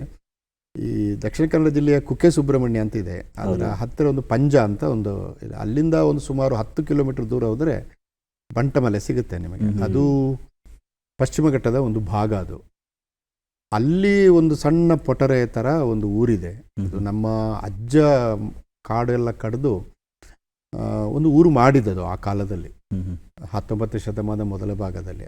ಅದು ಅದರ ಸುತ್ತಮುತ್ತ ಇರುವುದು ಕರಿಮಲೆ ಅಂತ, ಅಂದರೆ ಸೂರ್ಯನ ಬೆಳಕು ಬೀಳುವುದಿಲ್ಲ, ಈಗಲೂ ಬೀಳುವುದಿಲ್ಲ. ಇದು ನಾನು ಆಗನ ಕತೆ ಹೇಳೋದಲ್ಲ, ಈಗಲೂ ಕೂಡ ನೀವು ಬಂದರೆ ಅಲ್ಲಿ ಅಂತ ಕಾಡದು, ದಟ್ಟ ಕಾಡದು. ಮತ್ತೆ ನಿಮ್ಮ ಪುಣ್ಯವ ನಮ್ಮ ಪುಣ್ಯವ ಕಾಡು ಉಳಿದಿದೆ. ಹೌದೌದು. ಅಲ್ಲಿ ನಮ್ಮ ಅಜ್ಜ ಅದು ಯಾವುದೋ ಕಾನೂನಿನ ಹಿಡಿದು ಒಂದಷ್ಟು ಜಾಗ ಖಾಲಿ ಮಾಡಿ ಸೂರ್ಯನ ಬೆಳಕು ಬೀಳುವಾಗ ಮಾಡಿ ಇದು ಬಿಳಿ ಮಲೆ ಅಂತ ಹೆಸರಿಟ್ಟದ್ದು ಅವರೇ. ಸೊ ಈ ಹೆಸರಿಗೆ ಬಹಳ ಸುದೀರ್ಘವಾದ ಚರಿತ್ರೆ ಏನೂ ಇಲ್ಲ. ಆದರೆ ಅಲ್ಲಿ ನಾನು, ನನ್ನ ಅಪ್ಪ, ಅಮ್ಮ 3 ಜನ ಬದುಕ್ತಾ ಇದ್ವು. ಸ್ವಲ್ಪ ಸಮಯದ ಮೇಲೆ ನಂಗೆ ಅವಳು ತಂಗಿ ಹುಟ್ಟಿದ್ಲು. ನನ್ನ ಅಣ್ಣಂದಿರಿಬ್ಬರು ನಾನು ಹುಟ್ಟುವಾಗ ಬೇರೆ ಎಲ್ಲೋ ಇದ್ದರು. ಬಡತನ, ತೀವ್ರವಾದ ಬಡತನ. ಆಮೇಲೆ ಭವಿಷ್ಯ ಏನು ಅಂತ ಯಾರಿಗೂ ಗೊತ್ತಿಲ್ಲ. ಆ ಕಾಡಿನೊಳಗಡೆ ಬದುಕಿದೆಯೋ ಹೆಂಗೋ, ಅಮ್ಮ ಹೊಟ್ಟೆ ಬಟ್ಟೆ ಕಟ್ಟಿ ಬದುಕಿಸಿದ್ರು. ಬಟ್ ಒಂದು ಏನಂದರೆ ನೋಡಿ, ನಾನು ಆಗಲೇ ಹೇಳಿದಾಗ ಶಾಲೆಗೆ ಅಂದರೆ ಶಾಲೆಗೆ ಹೋಗುವುದು ಎಂಬ ಕಲ್ಪನೆನೇ ಇರಲಿಲ್ಲ. ಈ ಜೊತೆಯಲ್ಲಿ ನನಗೊಬ್ಬ ಜಾತಕ ಬರೆದು ಬಿಟ್ಟಿದ್ದ ಯಾರೋ ಒಬ್ಬರು. ಅವನು ಅದು ಏನು ಗ್ರಹಗಳನ್ನೆಲ್ಲ ಲೆಕ್ಕ ಹಾಕಿ ಎಲ್ಲೆಲ್ಲೋ ಕೂರಿಸಿ ಈ ಜಾತಕನಿಗೆ ವಿದ್ಯಾಯೋಗ ಇಲ್ಲವು ಅಂತ ಬರೆದು ಬಿಟ್ಟ ಅವನು. ಅಯ್ಯೋ. ನಮ್ಮ ಅಪ್ಪನಿಗೆ ಸ್ವಲ್ಪ ಪಂಚಾಂಗ ಇತ್ಯಾದಿಗಳ ಬಗ್ಗೆ ನಂಬಿಕೆ ಇತ್ತು. ಅವರು ಯಾಕೆ ಶಾಲೆಗೆ ಹೋಗ್ಬೇಕಾ ನೀನು, ನಿನ್ನ ಜಾತಕದಲ್ಲಿ ವಿದ್ಯೆ ಇಲ್ಲ ಅಂತ ಹಿಡ್ಕೊಂಡ್ಬಿಟ್ರು. ಇದು ಎಷ್ಟು ಬಿಕ್ಕಟ್ಟಾಯಿತು ಅಂದರೆ, ನನಗೆ ಅಪ್ಪ ಅಮ್ಮ ಇಬ್ಬರೇ ಇದ್ದಿದ್ದು, ಅವರ ಬಗ್ಗೆ ಪ್ರೀತಿ ಗೌರವ, ಯಾಕಂದರೆ ಹೊಟ್ಟೆಗೆ ಅನ್ನ ಕೊಡ್ತಾ ಇದ್ರು. ಬಟ್ ಈ ಜಾತಕ ನಮ್ಮ ಇಬ್ಬರ ನಡುವೆ ಒಂದು ಬಿಕ್ಕಟ್ಟು ಸೃಷ್ಟಿಸಿತು. ನಮ್ಮ ಅಮ್ಮ ಒಂದು ದಿವಸ, ನನಗೆ 6 ವರ್ಷ ಆಗಿದೆ ಆಗ, ಕಾಡೊಳಗೆ ಅವಶ್ಯ ಒಂದು ದಿವಸ ಸಾಯಂಕಾಲ 6 ಗಂಟೆಗೆ ಕಿವಿಯಿಂದ 2 ಓಲೆ ತೆಗೆದುಬಿಟ್ರು ಅಮ್ಮ. ನನಗೆ ಸರಿ ನೆನಪಿದೆ. ಓಲೆ ತೆಗೆದು ಅಪ್ಪನ ಕೈ ಕೊಟ್ಟು, ನನಗೆ ಯಾಕೆ ಶಾಲೆ ಕಳಿಸೋದಿಲ್ಲ ನೀವು, ದುಡ್ಡಿಲ್ಲ, ಜಾತಕದಲ್ಲಿ ವಿದ್ಯೆ ಇಲ್ಲ ಅಂತ ಬರೆದು ಬಿಟ್ಟಿದ್ದಾರೆ ನೋಡಿ, ಇದನ್ನು ಮಾರಿ, ನೀವು ಮಾರಿ ಎಷ್ಟು ದುಡ್ಡು ಸಿಗುತ್ತಲ್ಲ ಶಾಲೆಗೆ ಸೇರಿಸಿ, ಆಮೇಲೆ ಅವನು ಓದದಿದ್ರೆ ಬಿಡಿಸೋಣ, ನೀವು ಅವನು ಶಾಲೆಗೆ ಹಾಕಲಿಲ್ಲ, ಹುಡುಗ ಚುರುಕಿದ್ದಾನೆ ಅಂತ ಹೇಳಿ ನೋಡಿ. ಆ ಕಾಲದಲ್ಲಿ ಅಮ್ಮ ಹೌದು ಗಟ್ಟಿಯಾಗಿ ನಿಲ್ಲದೆ ಹೋದರೆ ನಾವು ಈಗ ಈ ಹಂತಕ್ಕೆ ಬರ್ತಾನೆ ಇರಲಿಲ್ಲ. ನಾವು ಎಷ್ಟೋ ಬಾರಿ 50% ಹೆಚ್ಚಿರುವ ಮಹಿಳೆಯರನ್ನು ನೋಡೋ ದೃಷ್ಟಿಕೋನ ಎಷ್ಟು ತುಚ್ಛವಾಗಿದೆ ಅಂದರೆ, ಮಹಿಳೆಯರು ಮಾಡಿದ ಈ ಥರದ ಬಲಿದಾನ ಮಹಿಳೆಯರಿಗೆ ಮಕ್ಕಳ ಮೇಲೆ ಮಾತ್ರ ಅಲ್ಲ, ಸಮಾಜದ ಮೇಲೆ ಇರಬಹುದಾದ ದೂರದೃಷ್ಟಿ, ನಿಜ ಒಂದು ಇದು ಚರ್ಚೆ ಆಗಬೇಕು ಅಂತ ಹೇಳೋದು ನಾನು. ನಿಜ ಸರ್. ಹಾಗಾಗಿ ಆ ಕಾಲದ ಬದುಕು ಇದೆಯಲ್ಲ, ಆ ಬದುಕಿನ ಒಳಗಡೆ ಒಂದು ದಾರ್ಶನಿಕತೆ ಇದೆ. ಆ ಕಾಡು ಎಷ್ಟು ದೊಡ್ಡದಾಗಿತ್ತು ಮತ್ತು ಆ ಬೆಟ್ಟಗಳು ಎಷ್ಟು ಎತ್ತರವಿದ್ದು ಅಂದರೆ, ಅದರ ಎದುರು ನಿಂತಾಗ ನೀವು ದೊಡ್ಡವನಂತ ನಿಮಗೆ ಅನ್ನಿಸ್ಲಿಕ್ಕೆ ಸಾಧ್ಯ ಇಲ್ಲ. ದೊಡ್ಡ ಮರದ ಕೆಳಗೆ ನೀವು ಚಿಕ್ಕವರೇ, ಹೌದು, ಆ ಬಂಟಮಲೆಯ ಕೆಳಗೆ ನೀವು ಚಿಕ್ಕವರೇ. ನೋಡಿ, ಅದು ನನ್ನ ಮೇಲೆ ಎಷ್ಟು ಪರಿಣಾಮ ಬೀರಿತು ಅಂದರೆ, ನನಗೆ ಈಗಲೂ ಕೂಡ, ಈಗ ನಿಮ್ಮೆದುರು ಕೂತಾಗಲೂ ಕೂಡ ನಾನು ಚಿಕ್ಕವನಂತಲೇ ನನಗೊಂದು ಭಾವ ಬರುವುದು, ನಾನು ದೊಡ್ಡವನಲ್ಲ ಅಂತ. ಇದು ನಾವೆಲ್ಲ ಆ ಕಾಲದ ಎಳೆಯ ಬದುಕಿನ ಕಾಲಘಟ್ಟದಲ್ಲಿ ಕಲಿತ ಕೆಲವು ಪಾಠಗಳು. ಇದನ್ನ ಕಲಿಸಿದ್ದು ಮನುಷ್ಯರು ಎನ್ನುವುದಕ್ಕಿಂತ ನಿಸರ್ಗ. ಹೌದು ಸರ್, ಹೌದು. ಪ್ರಕೃತಿ ನಿಮಗೆ ಸಾಕಷ್ಟು ಕೊಟ್ಟಿದೆ ಸರ್. ಅಂದರೆ ಈಗ ಸಂಪೂರ್ಣವಾಗಿ ಒಂದು ವಿದ್ಯಾಭ್ಯಾಸಕ್ಕೆ ಅಂತ ನೀವು ಹೊರಬರ್ತಿರಲ್ಲ ಸರ್, ಕಲಿಯೋದಕ್ಕೆ ಅಂತ ಹೇಳಿದಾಗ, ಅಂದರೆ ಅಲ್ಲಿನ ಪ್ರಭಾವ ಹೇಗಿತ್ತು ಸರ್? ಯಾಕೆಂದರೆ ಯಾವತ್ತೂ ಕಾಡಿನ ಮಧ್ಯದಲ್ಲಿ ಇದ್ದವರು ಅಕ್ಷರಗಳನ್ನು ಕಲಿಬೇಕು, ಒಬ್ಬರು ಶಿಕ್ಷಕರು ನಿಮಗೆ ಪಾಠ ಮಾಡ್ತಾರೆ ಅಂತ ಹೇಳಿದ್ರೆ ಅದರ ಪ್ರಭಾವ ಹೇಗಿತ್ತು ಸರ್? 1961ನೇ ಇಸವಿ ಆಗಸ್ಟ್ 8, ಅಂದರೆ ನಮ್ಮ ಅಪ್ಪ ಏನು ಮಾಡಿದಂದ್ರೆ, ಇವನು ವಿದ್ಯೆ ಇಲ್ಲ ಅಂತ ಗೊತ್ತಾದ ಮೇಲೆ ಈ ಅಮ್ಮಂದು ಗಲಾಟೆ ಆಯ್ತಲ್ಲ, ಹೌದು, ಚಿನ್ನ ಎಲ್ಲ ತೆಗೆದಿಡೋದು, ಕಾಡಿನೊಳಗಡೆ ಗಲಾಟೆ. ಅವರು ಅಪ್ಪನಿಗೆ ತಲೆ ಕೆಟ್ಟೋಗಿ ಮರುದಿವಸ ಪುನಃ ಅದೇ ಜ್ಯೋತಿಷ್ ಹತ್ರ ಹೋದ್ರು. ಹೋಗ್ಬಿಟ್ಟು ನೋಡಿ ಅವನನ್ನು ಹೆಂಗಾರು ಶಾಲೆ ಕಳಿಸ್ಬೇಕು, ಒಳ್ಳೆ ದಿನ ತೋರಿಸಿ ಅಂದರು ಅವರು. ಅವನು ಅದು ಏನು ಮತ್ತೆ ಇವ್ರಿಗೆ ಗೊತ್ತಲ್ಲ ನಿಮಗೆ, ಎಲ್ಲ ಗ್ರಹಗಳನ್ನೆಲ್ಲ ಲೆಕ್ಕ ಹಾಕಿ ಆಗಸ್ಟ್ 8ಕ್ಕೆ ಶಾಲೆಗೆ ಹೋಗಿ ಅಂತ, ಒಳ್ಳೇದುಂಟು ಅಂತೇಳಿ ಕಳಿಸಿದ. ಸರಿ, ಮತ್ತೆ ಆಯಿತು, ಬಂದು ಎಲ್ಲ ಶುರು ಆಯಿತು. ನನಗೆ ಸಂಭ್ರಮವೇ ಸಂಭ್ರಮ. ಆಗಲ್ಲ, ನನಗೆ 6 ವರ್ಷ ಆಗಿದೆ. ಶಾಲೆಗೆ ಹೋದರೆ ಆಗಸ್ಟ್ 8 ಕೃಷ್ಣ ಜನ್ಮಾಷ್ಟಮಿ, ಶಾಲೆಗೆ ರಜೆ. ಫಸ್ಟ್ ಡೇ ನಾನು ಶಾಲೆಗೆ ರಜೆ. ಅಪ್ಪ ಅಲ್ಲೇ 2 ಬೈದರು, ನಿನ್ನ ಹಣೆಯಲ್ಲಿ ಜಾತಕ ಬರ್ದಂಗೆ ಆಯಿತು ನೋಡಿ, ನಿಮಗೆ ವಿದ್ಯೆ ಮನೆಗೆ ಹೋಗು ಅಂತ ಹೇಳಿದ್ರು. ಅವರೆಲ್ಲ ಹೋದರು, ಹಂಗೆ ಆಯಿತು. ಆದರೆ ಅಮ್ಮ ಬಿಡ್ತಿರಲಿಲ್ಲ ನೋಡಿ ಶಾಲೆಗೆ ಹೋಗೋದು. ಮತ್ತು ಶಾಲೆವರೆಗೆ ಅದು 6 ಕಿಲೋಮೀಟರ್ ದೂರ ಇತ್ತು ನನ್ನ ಮನೆಯಿಂದ ಶಾಲೆಗೆ. ಬೆಳಿಗ್ಗೆ ಅಮ್ಮ ನನ್ನ ಕೈ ಹಿಡ್ಕೊಂಡು ಶಾಲೆವರೆಗೆ ಹೋಗೋದು, ಶಾಲೆಗೆ ಬಿಡೋದು, ಮತ್ತೆ ಶಾಲೆ ಬಿಡುವಷ್ಟರಲ್ಲಿ ಅಲ್ಲಿಗೆ ಬಂದು ಅಮ್ಮ ಕೈ ಹಿಡ್ಕೊಂಡು ಶಾಲೆಗೆ ಬರೋದು. ಯಾಕಂದರೆ ಇದು ಕಾಡು. ಆ ಕಾಡಿನೊಳಗಡೆ ಇಷ್ಟರವರೆಗೂ ಹಾವು ಕಚ್ಚಿ ಸತ್ತದಾಗಲಿ, ಹುಲಿ ಹಿಡಿದಾಗಲಿ ಉದಾಹರಣೆ ಇಲ್ಲ. ಅದರಲ್ಲಿ ಹಾವುಗಳು ಇತ್ತು, ಹುಲಿಗಳು ಕೂಡ ಇತ್ತು. ಸೊ ಇಂಥ ಸಂದರ್ಭದಲ್ಲಿ ಮಗನನ್ನು ಕಾಪಾಡಿಕೊಳ್ಬೇಕಲ್ಲ, ಕೈ ಹಿಡ್ಕೊಂಡು ಹೋಗ್ತಾಯಿದ್ರು. ಆ ಶಾಲೆಯಲ್ಲಿ 2 ಮೇಷ್ಟ್ರುಗಳಿದ್ರು. ಅದ್ರಲ್ಲಿ ಒಬ್ಬರು ಸಣ್ಣಣ್ಣ ಮಾಸ್ಟರ್ ಅಂತ ಇದ್ರು. ಅವರು ದೂರದಿಂದ ನನಗೆ ಮಾವ ಕೂಡ ಆಗಬೇಕಾಗಿತ್ತು. ಸಣ್ಣ ಊರು ನೋಡಿ, ನಿಮ್ಗೆ ಆಶ್ಚರ್ಯ ಆಗ್ಬೋದು. ನನಗೆ 1ನೇಯಿಂದ ಆ ಶಾಲೆಯಲ್ಲಿ ಇದ್ದದ್ದು 5ನೇ ಕ್ಲಾಸ್ ಮಾತ್ರ, 5ನೇವರೆಗೆ ಮಾತ್ರ. 1ನೇಯಿಂದ 5ನೇವರೆಗೆ ಎಲ್ಲ ಸಬ್ಜೆಕ್ಟ್ಗಳನ್ನು ಪಾಠ ಮಾಡಿದ್ದು ಅವರೊಬ್ಬರೇ. 5 ಅಂದರೆ ಲೆಕ್ಕ ಹೇಳಿಕೊಟ್ಟವರು ಅವರೇ, ಕನ್ನಡ ಹೇಳಿಕೊಟ್ಟವರು ಅವರೇ, ಸಮಾಜಶಾಸ್ತ್ರ ಹೇಳಿಕೊಟ್ಟು, ಅದು ಒಬ್ಬನೇ ಮಾಸ್ಟರ್ 5ನೇ ಕ್ಲಾಸಿನವರೆಗೆ ಹೇಳಿಕೊಟ್ರು. ಆ ಕಾಲಘಟ್ಟದಲ್ಲಿ ಆ ಮೇಷ್ಟ್ರು ಪಾಠ ಮಾಡಲು ಅನುಸರಿಸಿದ ವಿಧಾನ ನನಗನಿಸಿದಾಗ ಅದು ಅತ್ಯಾಧುನಿಕವಾಗಿತ್ತು ಅಂತ. ನೋಡಿ, ನಾನು ಈಗ ಎಷ್ಟೋ ಬಾರಿ ಹೇಳ್ತೀನಿ, ಈಗ ನಾವು ಕನ್ನಡ ಹೇಳಿಕೊಡುವ ವಿಧಾನ ಸುಮಾರು 50 ವರ್ಷ ಹಿಂದೆ ಇದೆ ಅಂತ. 50 ವರ್ಷ ಹಿಂದೆ ಇದೆ ಅಂತ ನಾನೀಗ ಹೇಳ್ತೀನಿ. ಆದರೆ 61, 62, 63ನೇ ಇಸವಿಯಲ್ಲಿ ನಾನು ಶಾಲೆಗೆ ಹೋಗ್ತಿದ್ದಾಗ ಸಣ್ಣಣ್ಣ ಮಾಸ್ಟರ್ ನಮಗೆ ಪಾಠ ಹೇಳಿಕೊಡ್ತಿದ್ದ ವಿಧಾನ ಅತ್ಯಾಧುನಿಕವಾದ್ದು ಅಂತ ನನಗೆ ಯಾಕೆ ಅನ್ನಿಸ್ತದೆ ಅಂತಂದರೆ, ನಾನು ಈಗನ್ನದನ್ನು ಇದು ಏನು ಅದರ ಜೊತೆ ತೌಲನಿಕವಾಗಿ ನೋಡ್ತೀನಿ ನಾನು. ಒಂದು, ಅವರು ಬಹಳ ಇಂಟೆನ್ಸಿವ್ ಆಗಿ ಪಾಠವನ್ನು ಹೇಳಿಕೊಡ್ತಾ ಇದ್ರು. ಆ ಪಾಠ ಹೇಳಿಕೊಡುವಾಗ ಅವರು ತಯಾರಿ ಮಾಡಿಕೊಂಡು ಬರ್ತಾ ಇದ್ದದ್ದು. ಮತ್ತು ಪ್ರತಿ ಹುಡುಗನ ಹತ್ರ ಹೋಗಿ, ಏನ ಅರ್ಥ ಆಯ್ತಾ ನಿಂಗೆ, ಗೊತ್ತಾಯ್ತಾ ನಿಂಗೆ ಅಂತ ಕೇಳುವುದು ನೋಡಿ. ಅಂದರೆ ಯಾವ ಹುಡುಗನಿಗೂ ಕೂಡ ಅರ್ಥ ಆಗದಿದ್ರೆ ಅವರು ಒಂದು ಹೆಜ್ಜೆ ಕೂಡ ಮುಂದೆ ಹೋಗ್ತಿರ್ಲಿಲ್ಲ. ಇದು ಒಂದು ಬಹಳ ಮುಖ್ಯವಾದ್ದು. ಈಗ ಹಂಗಿಲ್ಲ. ಈಗ ನಾವು ಕ್ಲಾಸಿಗೆ ಹೋಗ್ತೇವೆ, ಹೇಳ್ಬಿಡ್ತೀವಿ, ಎಲ್ಲ ಅರ್ಥ ಆಯ್ತು ಅಂತ ಹೇಳ್ತೀವಿ, ಹೊರಟು ಹೋಗ್ತೀವಿ. ಹಂಗೆ ಮಾಡ್ತಿರ್ಲಿಲ್ಲ ಅವರು. ಸೊ ಕ್ಲಾಸಲ್ಲಿ ಒಂದು 20 ಮಕ್ಕಳು ಅಷ್ಟೇ ಇದ್ದರು. ಆ 20 ಮಕ್ಕಳು ಕೂಡ ಅವರು ಏನಾರು ಒಂದು ಹೇಳಿದರೆ, ಮ್ಯಾಥಮೆಟಿಕ್ಸ್ 10 + 15 25 ಅಂತಂದ್ರೆ ಏನ ಗೊತ್ತಾಯ್ತಾನೆ, ಎಲ್ಲರ ಹತ್ರ ಹೋಗೋರು ಅವರು. ಇಡೀ ಕ್ಲಾಸ್ ಮುಗಿಯೋವರೆಗೆ ಕ್ಲಾಸ್ ಸುತ್ತುತ್ತಾನೆ ಇರೋರು ಅವರು. ಅಂದರೆ 1 to 1 ಅಂತ ಹೇಳ್ತೀವಲ್ಲ ನಾವು, ಇದನ್ನು ಅವರು ಸಾಧಿಸ್ತಾ ಇದ್ರು. ಎರಡನೇದು, ಈಗ 4 ಗಂಟೆ ಆದ ಮೇಲೆ ಅರ್ಧ ಗಂಟೆ ಎಲ್ಲ ಬಂದ್ರ ಕೂತ್ಕೊಳ್ಳಿ ಅಂತ ಹೇಳೋದು, ಕತೆ ಹೇಳೋದು ಅವರು. ನೋಡಿ, ನಮಗೆ ರಾಮಾಯಣ, ಮಹಾಭಾರತ, ಹರಿಶ್ಚಂದ್ರನ ಕತೆ, ನೀವು ಯಾವ ಪುರಾಣ ಕತೆ ಅಂತ ಹೇಳ್ತೀರೋ ನನಗೆ ಸ್ವಲ್ಪ ಗೊತ್ತಿದೆ. ಆಮೇಲೆ ನಾನು ಯಕ್ಷಗಾನಕ್ಕೆ ಸೇರಿಕೊಂಡು ಅಲ್ಲಿ ಸ್ವಲ್ಪ ಕಲಿತೆ ನಾನು. ಆದರೆ ಆ ಕತೆಗಳ ಅಷ್ಟನ್ನು ಕೂಡ ನಾನು 1ರಿಂದ 5ನೇವರೆಗೆ ನೀವು ಇವತ್ತು ಯಾವ ಪುರಾಣಗಳನ್ನು ಹೇಳ್ತಾರೋ ಎಲ್ಲ ಪುರಾಣಗಳನ್ನು ಕೂಡ ದಿನಕ್ಕೆ ಅರ್ಧ ಗಂಟೆ ಹೇಳ್ತಾ ಇದ್ರು ಅವರು. ಇದು ನಮ್ಮ ಪರಂಪರೆ ಬಗ್ಗೆ ನಮ್ಮಲ್ಲಿ ಒಂದು ತಿಳುವಳಿಕೆ ಹುಟ್ಟಿಸಿತು. ಯಕ್ಷಗಾನ ಅಂತ ಕಲೆಯನ್ನು ನೋಡುವುದಕ್ಕೆ ಪ್ರೇರಣೆ ಕೊಟ್ಟಿತು. ಮತ್ತೆ ಮುಂದೆ ನಾವು ಎಮ್ಮೆಗೆಲ್ಲ ಬಂದಾಗ ಹರಿಶ್ಚಂದ್ರ ಕಾವ್ಯ, ರಾಘವಾಂಕನ ಹರಿಶ್ಚಂದ್ರ ಕಾವ್ಯ ಇರ್ಬೋದು, ಪಂಪನ ವಿಕ್ರಮಾರ್ಜುನ ವಿಜಯವನ್ನು ಓದೋದಿರ್ಬೋದು, ಕುಮಾರವ್ಯಾಸ ಭಾರತವನ್ನು ಓದು, ಇದಕ್ಕೆಲ್ಲ ಪ್ರೇರಕ ಶಕ್ತಿಯಾಗಿ ಅದರ ಹಿಂದೆ ಸಣ್ಣಣ್ಣ ಮಾಸ್ಟರ್ ನೋಡಿ. ನಾನು ಬಹಳ ಬಲವಾಗಿ ನಂಬುದು ಏನು ಅಂತಂದರೆ, 1ರಿಂದ 5ನೇವರೆಗೆ ನೀವು ಕನ್ನಡ ಮಾಧ್ಯಮದಲ್ಲಿಯೇ ಹೇಳಿಕೊಡಿ. ಆದರೆ ಆಧುನಿಕ ಕಾಲದ ಒಂದು ಅಗತ್ಯ ಇಂಗ್ಲೀಷ್. ಆ ಇಂಗ್ಲೀಷನ್ನು ಒಂದು ಸಬ್ಜೆಕ್ಟ್ ಆಗಿ 1ರಿಂದಲೇ ಹೇಳಿಕೊಡಿ. ನಮಗೆ ಹೇಳಿಕೊಡ್ತಿರ್ಲಿಲ್ಲ, ಆದರೆ ಈ ಕಾಲದ ಅಗತ್ಯ ಅದು, ಅದನ್ನು ಹೇಳಿಕೊಡಿ. ಯಾಕಂದರೆ 1ರಿಂದ 5ನೇ ಕ್ಲಾಸಿನವರೆಗೆ ಕನ್ನಡವನ್ನು ಕನ್ನಡದಲ್ಲಿ ಪಾಠ ಮಾಡೋದರಿಂದ ಏನು ಪ್ರಯೋಜನ ಆಗ್ತದೆ ಎಂಬುದನ್ನು ಅನುಭವದಿಂದ ಕಂಡುಕೊಂಡಿದ್ದೆ ನಾನು. ನನಗೆ ಇದರಿಂದ ಏನು ತೊಂದರೆ ಆಗಲಿಲ್ಲ. ನಾನು ನೀವು ಹೇಳಿದಾಗೆ ಕುಕ್ಕೆ ಸುಬ್ರಹ್ಮಣ್ಯದ ಹತ್ರ ಹುಟ್ಟಿದ್ರು ಕೂಡ ಮುಂದೆ American institute of Indian studies ಅಲ್ಲಿ 17 ವರ್ಷ ಕ್ಲಾಸ್ ಮಾಡಿದೆ. JNUನಲ್ಲಿದ್ದೆ. ಜಗತ್ತಿನ ಅನೇಕ ವಿಶ್ವವಿದ್ಯಾಲಯಗಳಲ್ಲಿ ನಾನು ಹೋಗಿ ಉಪನ್ಯಾಸ ಮಾಡಿದ್ದೇನೆ. ನನಗೆ ಇದರಿಂದ ಏನು ತೊಂದರೆ ಆಗಲಿಲ್ಲ. ಈಗ ನಾವು ಹೇಳಿದ 5ನೇ ಕ್ಲಾಸ್ನವರೆಗೆ ನೀವು ಮಾಡಿದರೆ ಅದು ಆಗೋದಿಲ್ಲ. ಯಾಕೆ ಆಗೋದಿಲ್ಲ? ನೀವು ಬೇರೆ ಭಾಷೆಯನ್ನು ಕಲಿಯೋದಕ್ಕೆ ನಿಮಗೆ ಯಾರು ತೊಂದರೆ ಕೊಡ್ತಾರೆ? ನೀವು ಫ್ರೆಂಚ್ ಕಲೀರಿ, ಇಟಲಿ ಕಲೀರಿ, ಜಪಾನೀಸ್ ಕಲೀರಿ.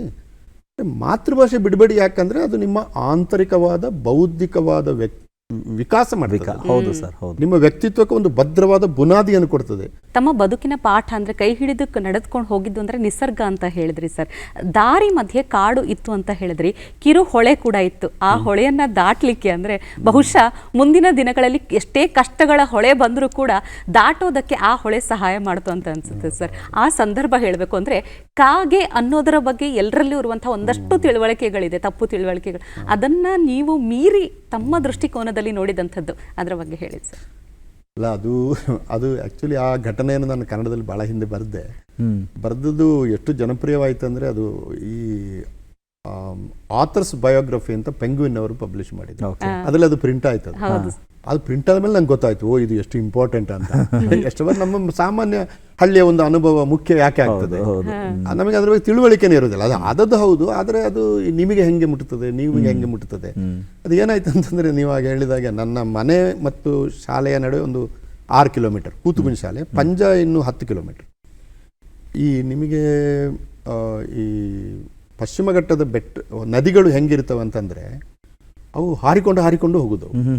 ನಿಧಾನವಾಗಿ ಹರಿಯುವ ನದಿಗಳು ಇಲ್ಲ ಅಲ್ಲಿ. ಬೆಟ್ಟದಿಂದ ಚಿಮ್ಮಿಕೊಂಡು ಎಲ್ಲೇ ಸ್ವಲ್ಪ ದೂರ ಹೋಗಿ ಚಿಮ್ಮಿಕೊಂಡು ಹೋಗುದದು. ನೀರು ಚಿಮ್ಮುವಲ್ಲಿ ನಿಮಗೆ ಹೊಳೆ ದಾಟ್ಲಿಕ್ಕೆ ಆಗುದಿಲ್ಲ. ನೀರು ಒಂದು ಕಡೆ ಚಿಮ್ಮಿ ಸ್ವಲ್ಪ ಮುಂದೆ ಹೋಗ್ತದಲ್ಲ, ಅದು ನಿಮಗೆ ದಾಟುವ ಜಾಗ. ಅದು ಅಲ್ಲಿಂದ ಪುನಃ ಚಿಮ್ಮುತ್ತದೆ. ಅದು ಈ ನೀರು ಚಿಮ್ಮುವಾಗ ಏನಾಗ್ತದೆ ಅಂದ್ರೆ, ಅಲ್ಲಿ ಕೆಲವು ಹೊಂಡ ಏರ್ಪಡ್ತದೆ. ಅಂದ್ರೆ ಅದು ಈಗ ನೀರು ಹೀಗೆ ಹೋದ್ರೆ ಒಂದೇ ತರ ಇರ್ತದೆ, ಮರಳು ಇರ್ತದೆ. ಆದ್ರೆ ನೀರು ಜೋರು ಬೀಳುವಾಗ ಹೊಂಡ ಜಾಸ್ತಿ ಇರುತ್ತೆ. ಹೌದು. ಬೇಸಿಗೆಯಲ್ಲಿ ಕಡಿಮೆ ಆದಾಗ ಅಲ್ಲಿ ಸ್ವಲ್ಪ ಮರಳು ತುಂಬಿಕೊಂಡು ಕಲ್ಲು ಬಿದ್ದೋದು ಕಡಿಮೆ ಆಗ್ತದೆ. ಹಾಗಾಗಿ ನಿಮಗೆ ಅದನ್ನ ಮೌಲ್ಯಮಾಪನ ಮಾಡೋಕ್ಕಾಗಲ್ಲ. ಇಲ್ಲಿ ಎಷ್ಟು ಹೊಂಡ ಇದೆ, ಇಲ್ಲಿ ಎಷ್ಟು ಹೊಂಡ ಇಲ್ಲ, ಮೌಲ್ಯಮಾಪನ ಮಾಡೋಕ್ಕಾಗಲ್ಲ.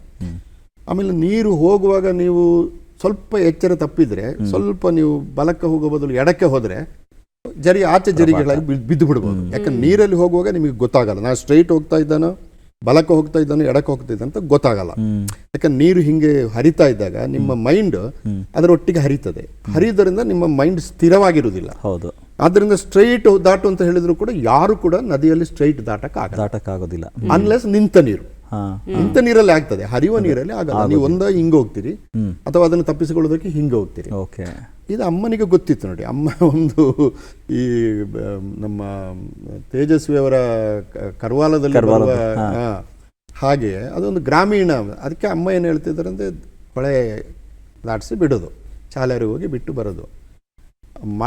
ಬೇಸಿಗೆ ಕಾಲದಲ್ಲಿ ಅಥವಾ ಮಳೆಗಾಲದಲ್ಲಿ ಅಮ್ಮ ಒಮ್ಮೊಮ್ಮೆ ಮನೆಯಲ್ಲಿ ತಡ ಇದ್ದರೆ, ಇವತ್ತು ನೀನು ಹೊಳೆ ಹತ್ರ ಬರ್ತೇನೆ, ನೀನು ಶಾಲೆಯಿಂದ ಹೊಳೆ ಹತ್ರ ಬಂದುಬಿಡು, ಆ ಕಡೆ ನಿಲ್ಲು, ಈ ಕಡೆ ಬರಬೇಡ ಅಂತ ಹೇಳೋದು ಅಭ್ಯಾಸ.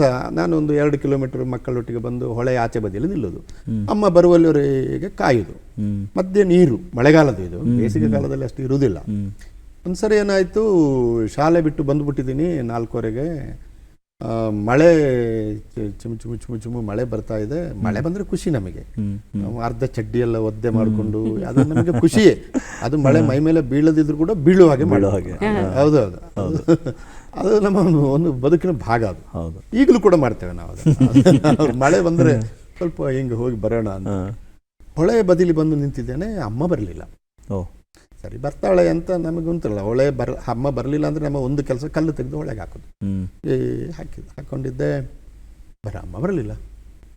ಮಳೆ ಸ್ವಲ್ಪ ಜೋರಾಗ್ತಾ ಇದೆ.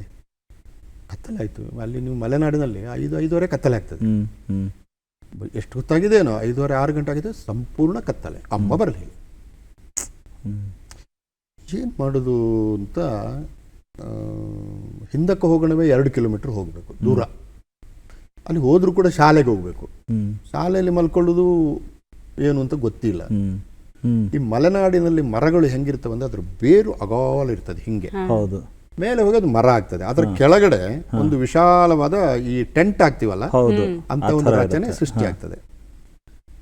ನಾನು ಅದರ ಹತ್ತಿರ ಹೋಗಿ ಆ 2 ಹೀಗೆ ಟೆಂಟ್ ಹಾಕಿದ ಜಾಗದ ಮಧ್ಯೆ ಕೂತು ಬಿಟ್ಟೆ. ನಾನು ಮರಕ್ಕೆ ಅಂಟಿಕೊಂಡು ಹೀಗೆ ಕೂತೆ.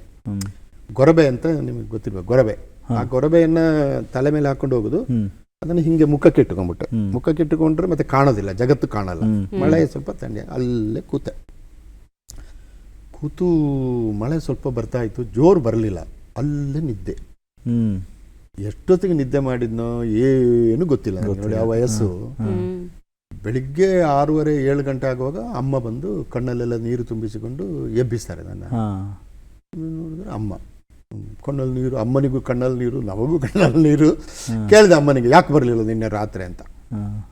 ನಂಗೆ ಆಗ ಸರಿ ಅರ್ಥನೂ ಆಗಲಿಲ್ಲ. ಅದರ ಅಮ್ಮ ಹೇಳಿದ್ರು, ನನ್ನನ್ನು ಕಾಗೆ ಮುಟ್ಟಿತು ಮಗ ಅಂತ ಹೇಳಿದರು.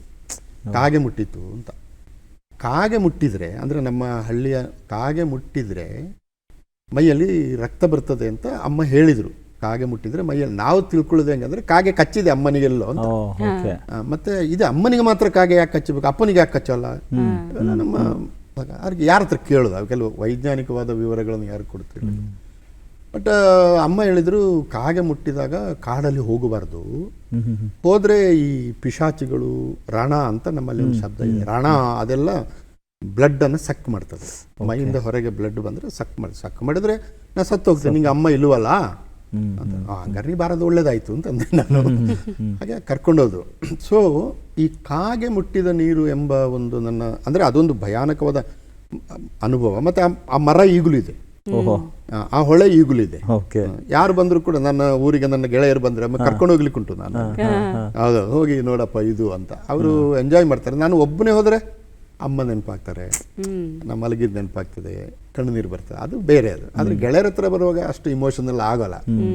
ಪುರುಷ ನೀನು ಇಲ್ಲೆಲ್ಲ ಮಲಗಿದ್ದು ಬಂದಿದ್ದೆ ಮರೆ, ಹುಲಿ ಹಿಡಿಲಿಲ್ವೋ ನಿನ್ನನ್ನು, ಹಾವು ಕಚ್ಚಲಿಲ್ವೋ ನಿನ್ನನ್ನು ಅಂತೆಲ್ಲ ಹೇಳ್ತಾರೆ, ಅದು ಬೇರೆ. ಆದ್ರೆ ನೋಡಿ, ಕಾಗೆ ಮತ್ತು ನೀರು ಎರಡಿದೆ ಅಲ್ಲಿ. ಒಂದು ಕಾಗೆ ಮುಟ್ಟಿದ್ದರಿಂದ ಅಮ್ಮ ಬರಲಿಲ್ಲ, ಇನ್ನೊಂದು ನೀರು ಜಾಸ್ತಿ ಇದ್ದದ ನನಗೆ ದಾಟ್ಲಿಕ್ಕೆ ಆಗಲಿಲ್ಲ. ಹಾಗಾಗಿ ಕಾಗೆ ಮತ್ತು ನೀರು ನನಗೆ ತೊಂದರೆ ಕೊಡ್ತು. ಬಟ್ ನಿಜ ಜೀವನದಲ್ಲಿ ಕಾಗೆ ಎಂಬುದು ಅತ್ಯಂತ ಬುದ್ಧಿವಂತ ಹಕ್ಕಿ. ನಾವು ಆ ಗ್ಲಾಸಲ್ಲಿ ಹೌದು ನೀರು ಕಡಿಮೆ ಇದ್ದಾಗ ಅದು ಒಂದೊಂದೇ ಕಲ್ಲು ಹಾಕಿ ನೀರು ಮೇಲೆ ತಂದದ್ದು. ಆಮೇಲೆ ಪಿತೃಗಳಿಗೆ ಶ್ರಾದ್ದ ಮಾಡುವಾಗ ಪಿತೃಗಳಿಗೆ ಕೊಂಡು ಹೋಗುದು ಕಾಗೆ ಅಲ್ವಾ, ಕಾಗೆಯನ್ನು ಕರಿಬೇಕು, ಅದ್ರ ಮೇಲೆ ತಗೊಂಡು ಹೋಗ್ತದೆ. ಹಾಗೆ ರಿಚುವಲ್ನಲ್ಲಿ ಮತ್ತು ಬುದ್ಧಿವಂತಿಕೆಯಲ್ಲಿ ಕಾಗೆ ಮಿಗಿಲಾದ ಹಕ್ಕಿ ಬೇರೆ ಹಕ್ಕಿಗಳಿಗೆ. ಬಸವಣ್ಣ ಗುರುತಿಸಿದ ನೋಡಿ, ಕಾಗೆ ಒಂದಗುಳ ಕಂಡರೆ ಕರೆಯದೇ ತನ್ನ ಬಳಗವನು. ಒಂದು ಸಮೂಹ ಪ್ರಜ್ಞೆ ಕೂಡ ಕಾಗೆಗಿದೆ ಅಂತ ಹೇಳುವುದನ್ನ ಹೇಳಿದ್ದಾರೆ. ಹಾಗಾಗಿ ನೀವು ಪ್ರತ್ಯೇಕವಾಗಿ ನೋಡಿದ್ರೆ ಕಾಗೆ ಒಂದು ಬುದ್ಧಿವಂತ ಹಕ್ಕಿ, ಅದಕ್ಕೊಂದು ಸಾಮಾಜಿಕವಾದಂಥ ಒಂದು ಬದ್ಧತೆ ಕೂಡ ಇದೆ. ಪಿತೃಗಳ ಜೊತೆ ನಿಮ್ಮ ಸಂಬಂಧವನ್ನು ಏರ್ಪಡಿಸಬಲ್ಲುದು, ಹೀಗೆಲ್ಲ ಇದೆ. ನೀರು ನೀವು ಯಾವ ಪಾತ್ರಕ್ಕೆ ಹಾಕಿದ್ರು ಕೂಡ ಸಮಾನವಾಗಿ ನಿಲ್ಲಬಲ್ಲದು. ಹೌದು, ನನ್ನ ಪ್ರಕಾರ ಇದು ಎರಡು ನಮಗೊಂದು ಆದರ್ಶ. ಒಂದು ಸಮಾನತೆಗೆ ಆದರ್ಶ, ಇನ್ನೊಂದು ಬುದ್ಧಿವಂತಿಕೆಗೆ ಆದರ್ಶ.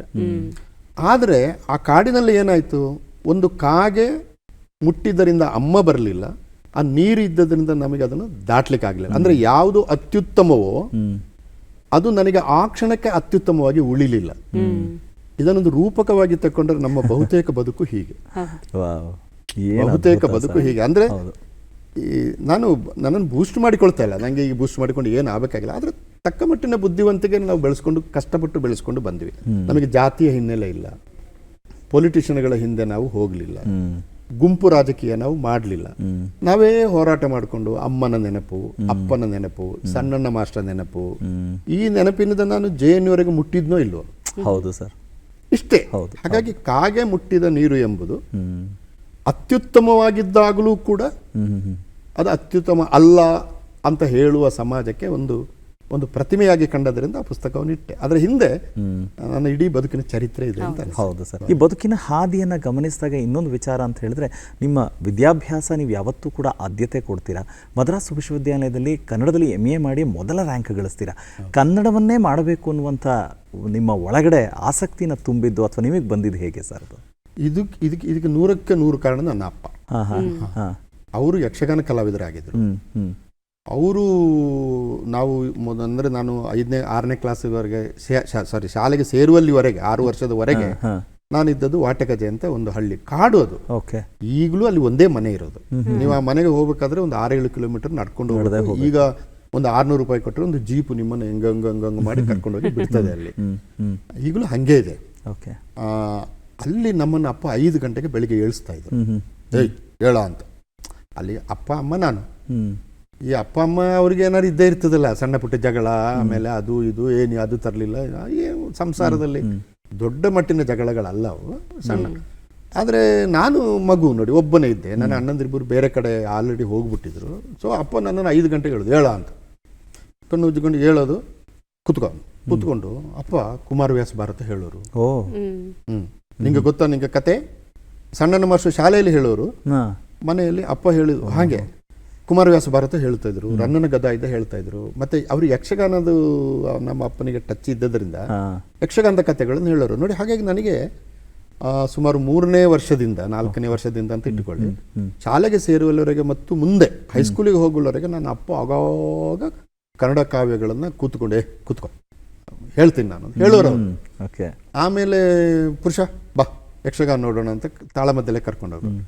ಈ ತಾಳಮದ್ದಲೆ ಇದೆಯಲ್ಲ, ಕನ್ನಡದ ನನ್ನ ಪ್ರಕಾರ ಅತ್ಯದ್ಭುತವಾದ ಅಭಿವ್ಯಕ್ತಿ ಅಂತ ನೀವು ಹೇಳೋದಾದ್ರೆ ತಾಳಮದ್ದಲೆ. ಹೌದು ಸರ್. ಯಕ್ಷಗಾನದಲ್ಲಾದ್ರೆ ಕುಣಿತಾರೆ, ಬಣ್ಣ ಇರ್ತದೆ, ನೀವೆಲ್ಲ ನೋಡಿ ಸಂತೋಷ ಪಡೋರು. ಬಟ್ ತಾಳಮದ್ದಲೆಯಲ್ಲಿ ಬರೀ ಮಾತು. ಹೌದು ಸರ್. 2 ಪಾತ್ರಗಳು ಕೂತ್ಕೊಂಡು ಬರೀ ಮಾತಾಡಬೇಕು. ಮಾತನಾಡುವಾಗ ನಿಮ್ಮ ಮಾತು ಆಕರ್ಷಕವಾಗಿಲ್ಲದಿದ್ದರೆ, ತರ್ಕಬದ್ಧವಾಗಿಲ್ಲದಿದ್ದರೆ, ಭಾಷೆಯನ್ನು ಸರಿಯಾಗಿ ಬಳಸದೇ ಇದ್ದರೆ, ವಸ್ತು ಅದು ನಿಮ್ಮನ್ನು ಮುಟ್ಟುವಷ್ಟು ಸಮಕಾಲೀನವಾಗದೇ ಹೋದರೆ 10 ನಿಮಿಷದಲ್ಲಿ ಯಾರು ಇರಲ್ಲ. ಹೌದು ಸರ್. ಇದನ್ನ ತಾಳಮದ್ದಲೆ ಕಲಾವಿದರು ಮಾಡಿ ಬೆಳಿಗ್ಗೆರೆಗೆ ಕೂರಿಸ್ತಾರಲ್ಲ ನಿಮ್ಮನ್ನು. 10 ಗಂಟೆಗೆ ಸುರ ಆದರೆ ಬೆಳಿಗ್ಗೆರೆ ಕೂರಿಸ್ತಾರೆ. ಗ್ರೇಟ್. ಇದು ಪಂಜದಲ್ಲಿ ನಾನು ನೋಡಿದೆ. ಹಾಗಾಗಿ ನನಗೆ ತಾಳಮದ್ದಲೆ, ಯಕ್ಷಗಾನದ ಕನ್ನಡ, ಅಪ್ಪ ಹೇಳ್ತಿದ್ದಂಥ ಕಾವ್ಯ, ಅದು ಎಲ್ಲದಕ್ಕಿಂತ ಹೆಚ್ಚಾಗಿ ಕನ್ನಡ ನಮಗೆ ಹೈಸ್ಕೂಲಿಗೆ ಹೋದಾಗ ಸುಲಭ ಅಂತ. ಬೇರೆ ಮ್ಯಾಥಮೆಟಿಕ್ಸು ಆಮೇಲೆ ಅವೆಲ್ಲ ಸ್ವಲ್ಪ ಕಷ್ಟ. ಅದು ಪಂಜದಲ್ಲಿ ನನಗೊಂದು ಒಳ್ಳೆ ಮೇಷ್ಟ್ರು ಸಿಕ್ಕಿದ್ರು ನೋಡಿ. ಎಲಿಮೆಂಟರಿ ಶಾಲೆಯಲ್ಲಿ ಸಣ್ಣಣ್ಣ ಮಾಸ್ಟರ್, ಹೈಸ್ಕೂಲ್ TG ಮುಡೂರು ಅಂತ ನೀವು ಕೆಲವರು ಕೇಳಿರ್ಬೋದು, ಬಹಳ ದೊಡ್ಡ ಪಂಡಿತರು ಅವರು.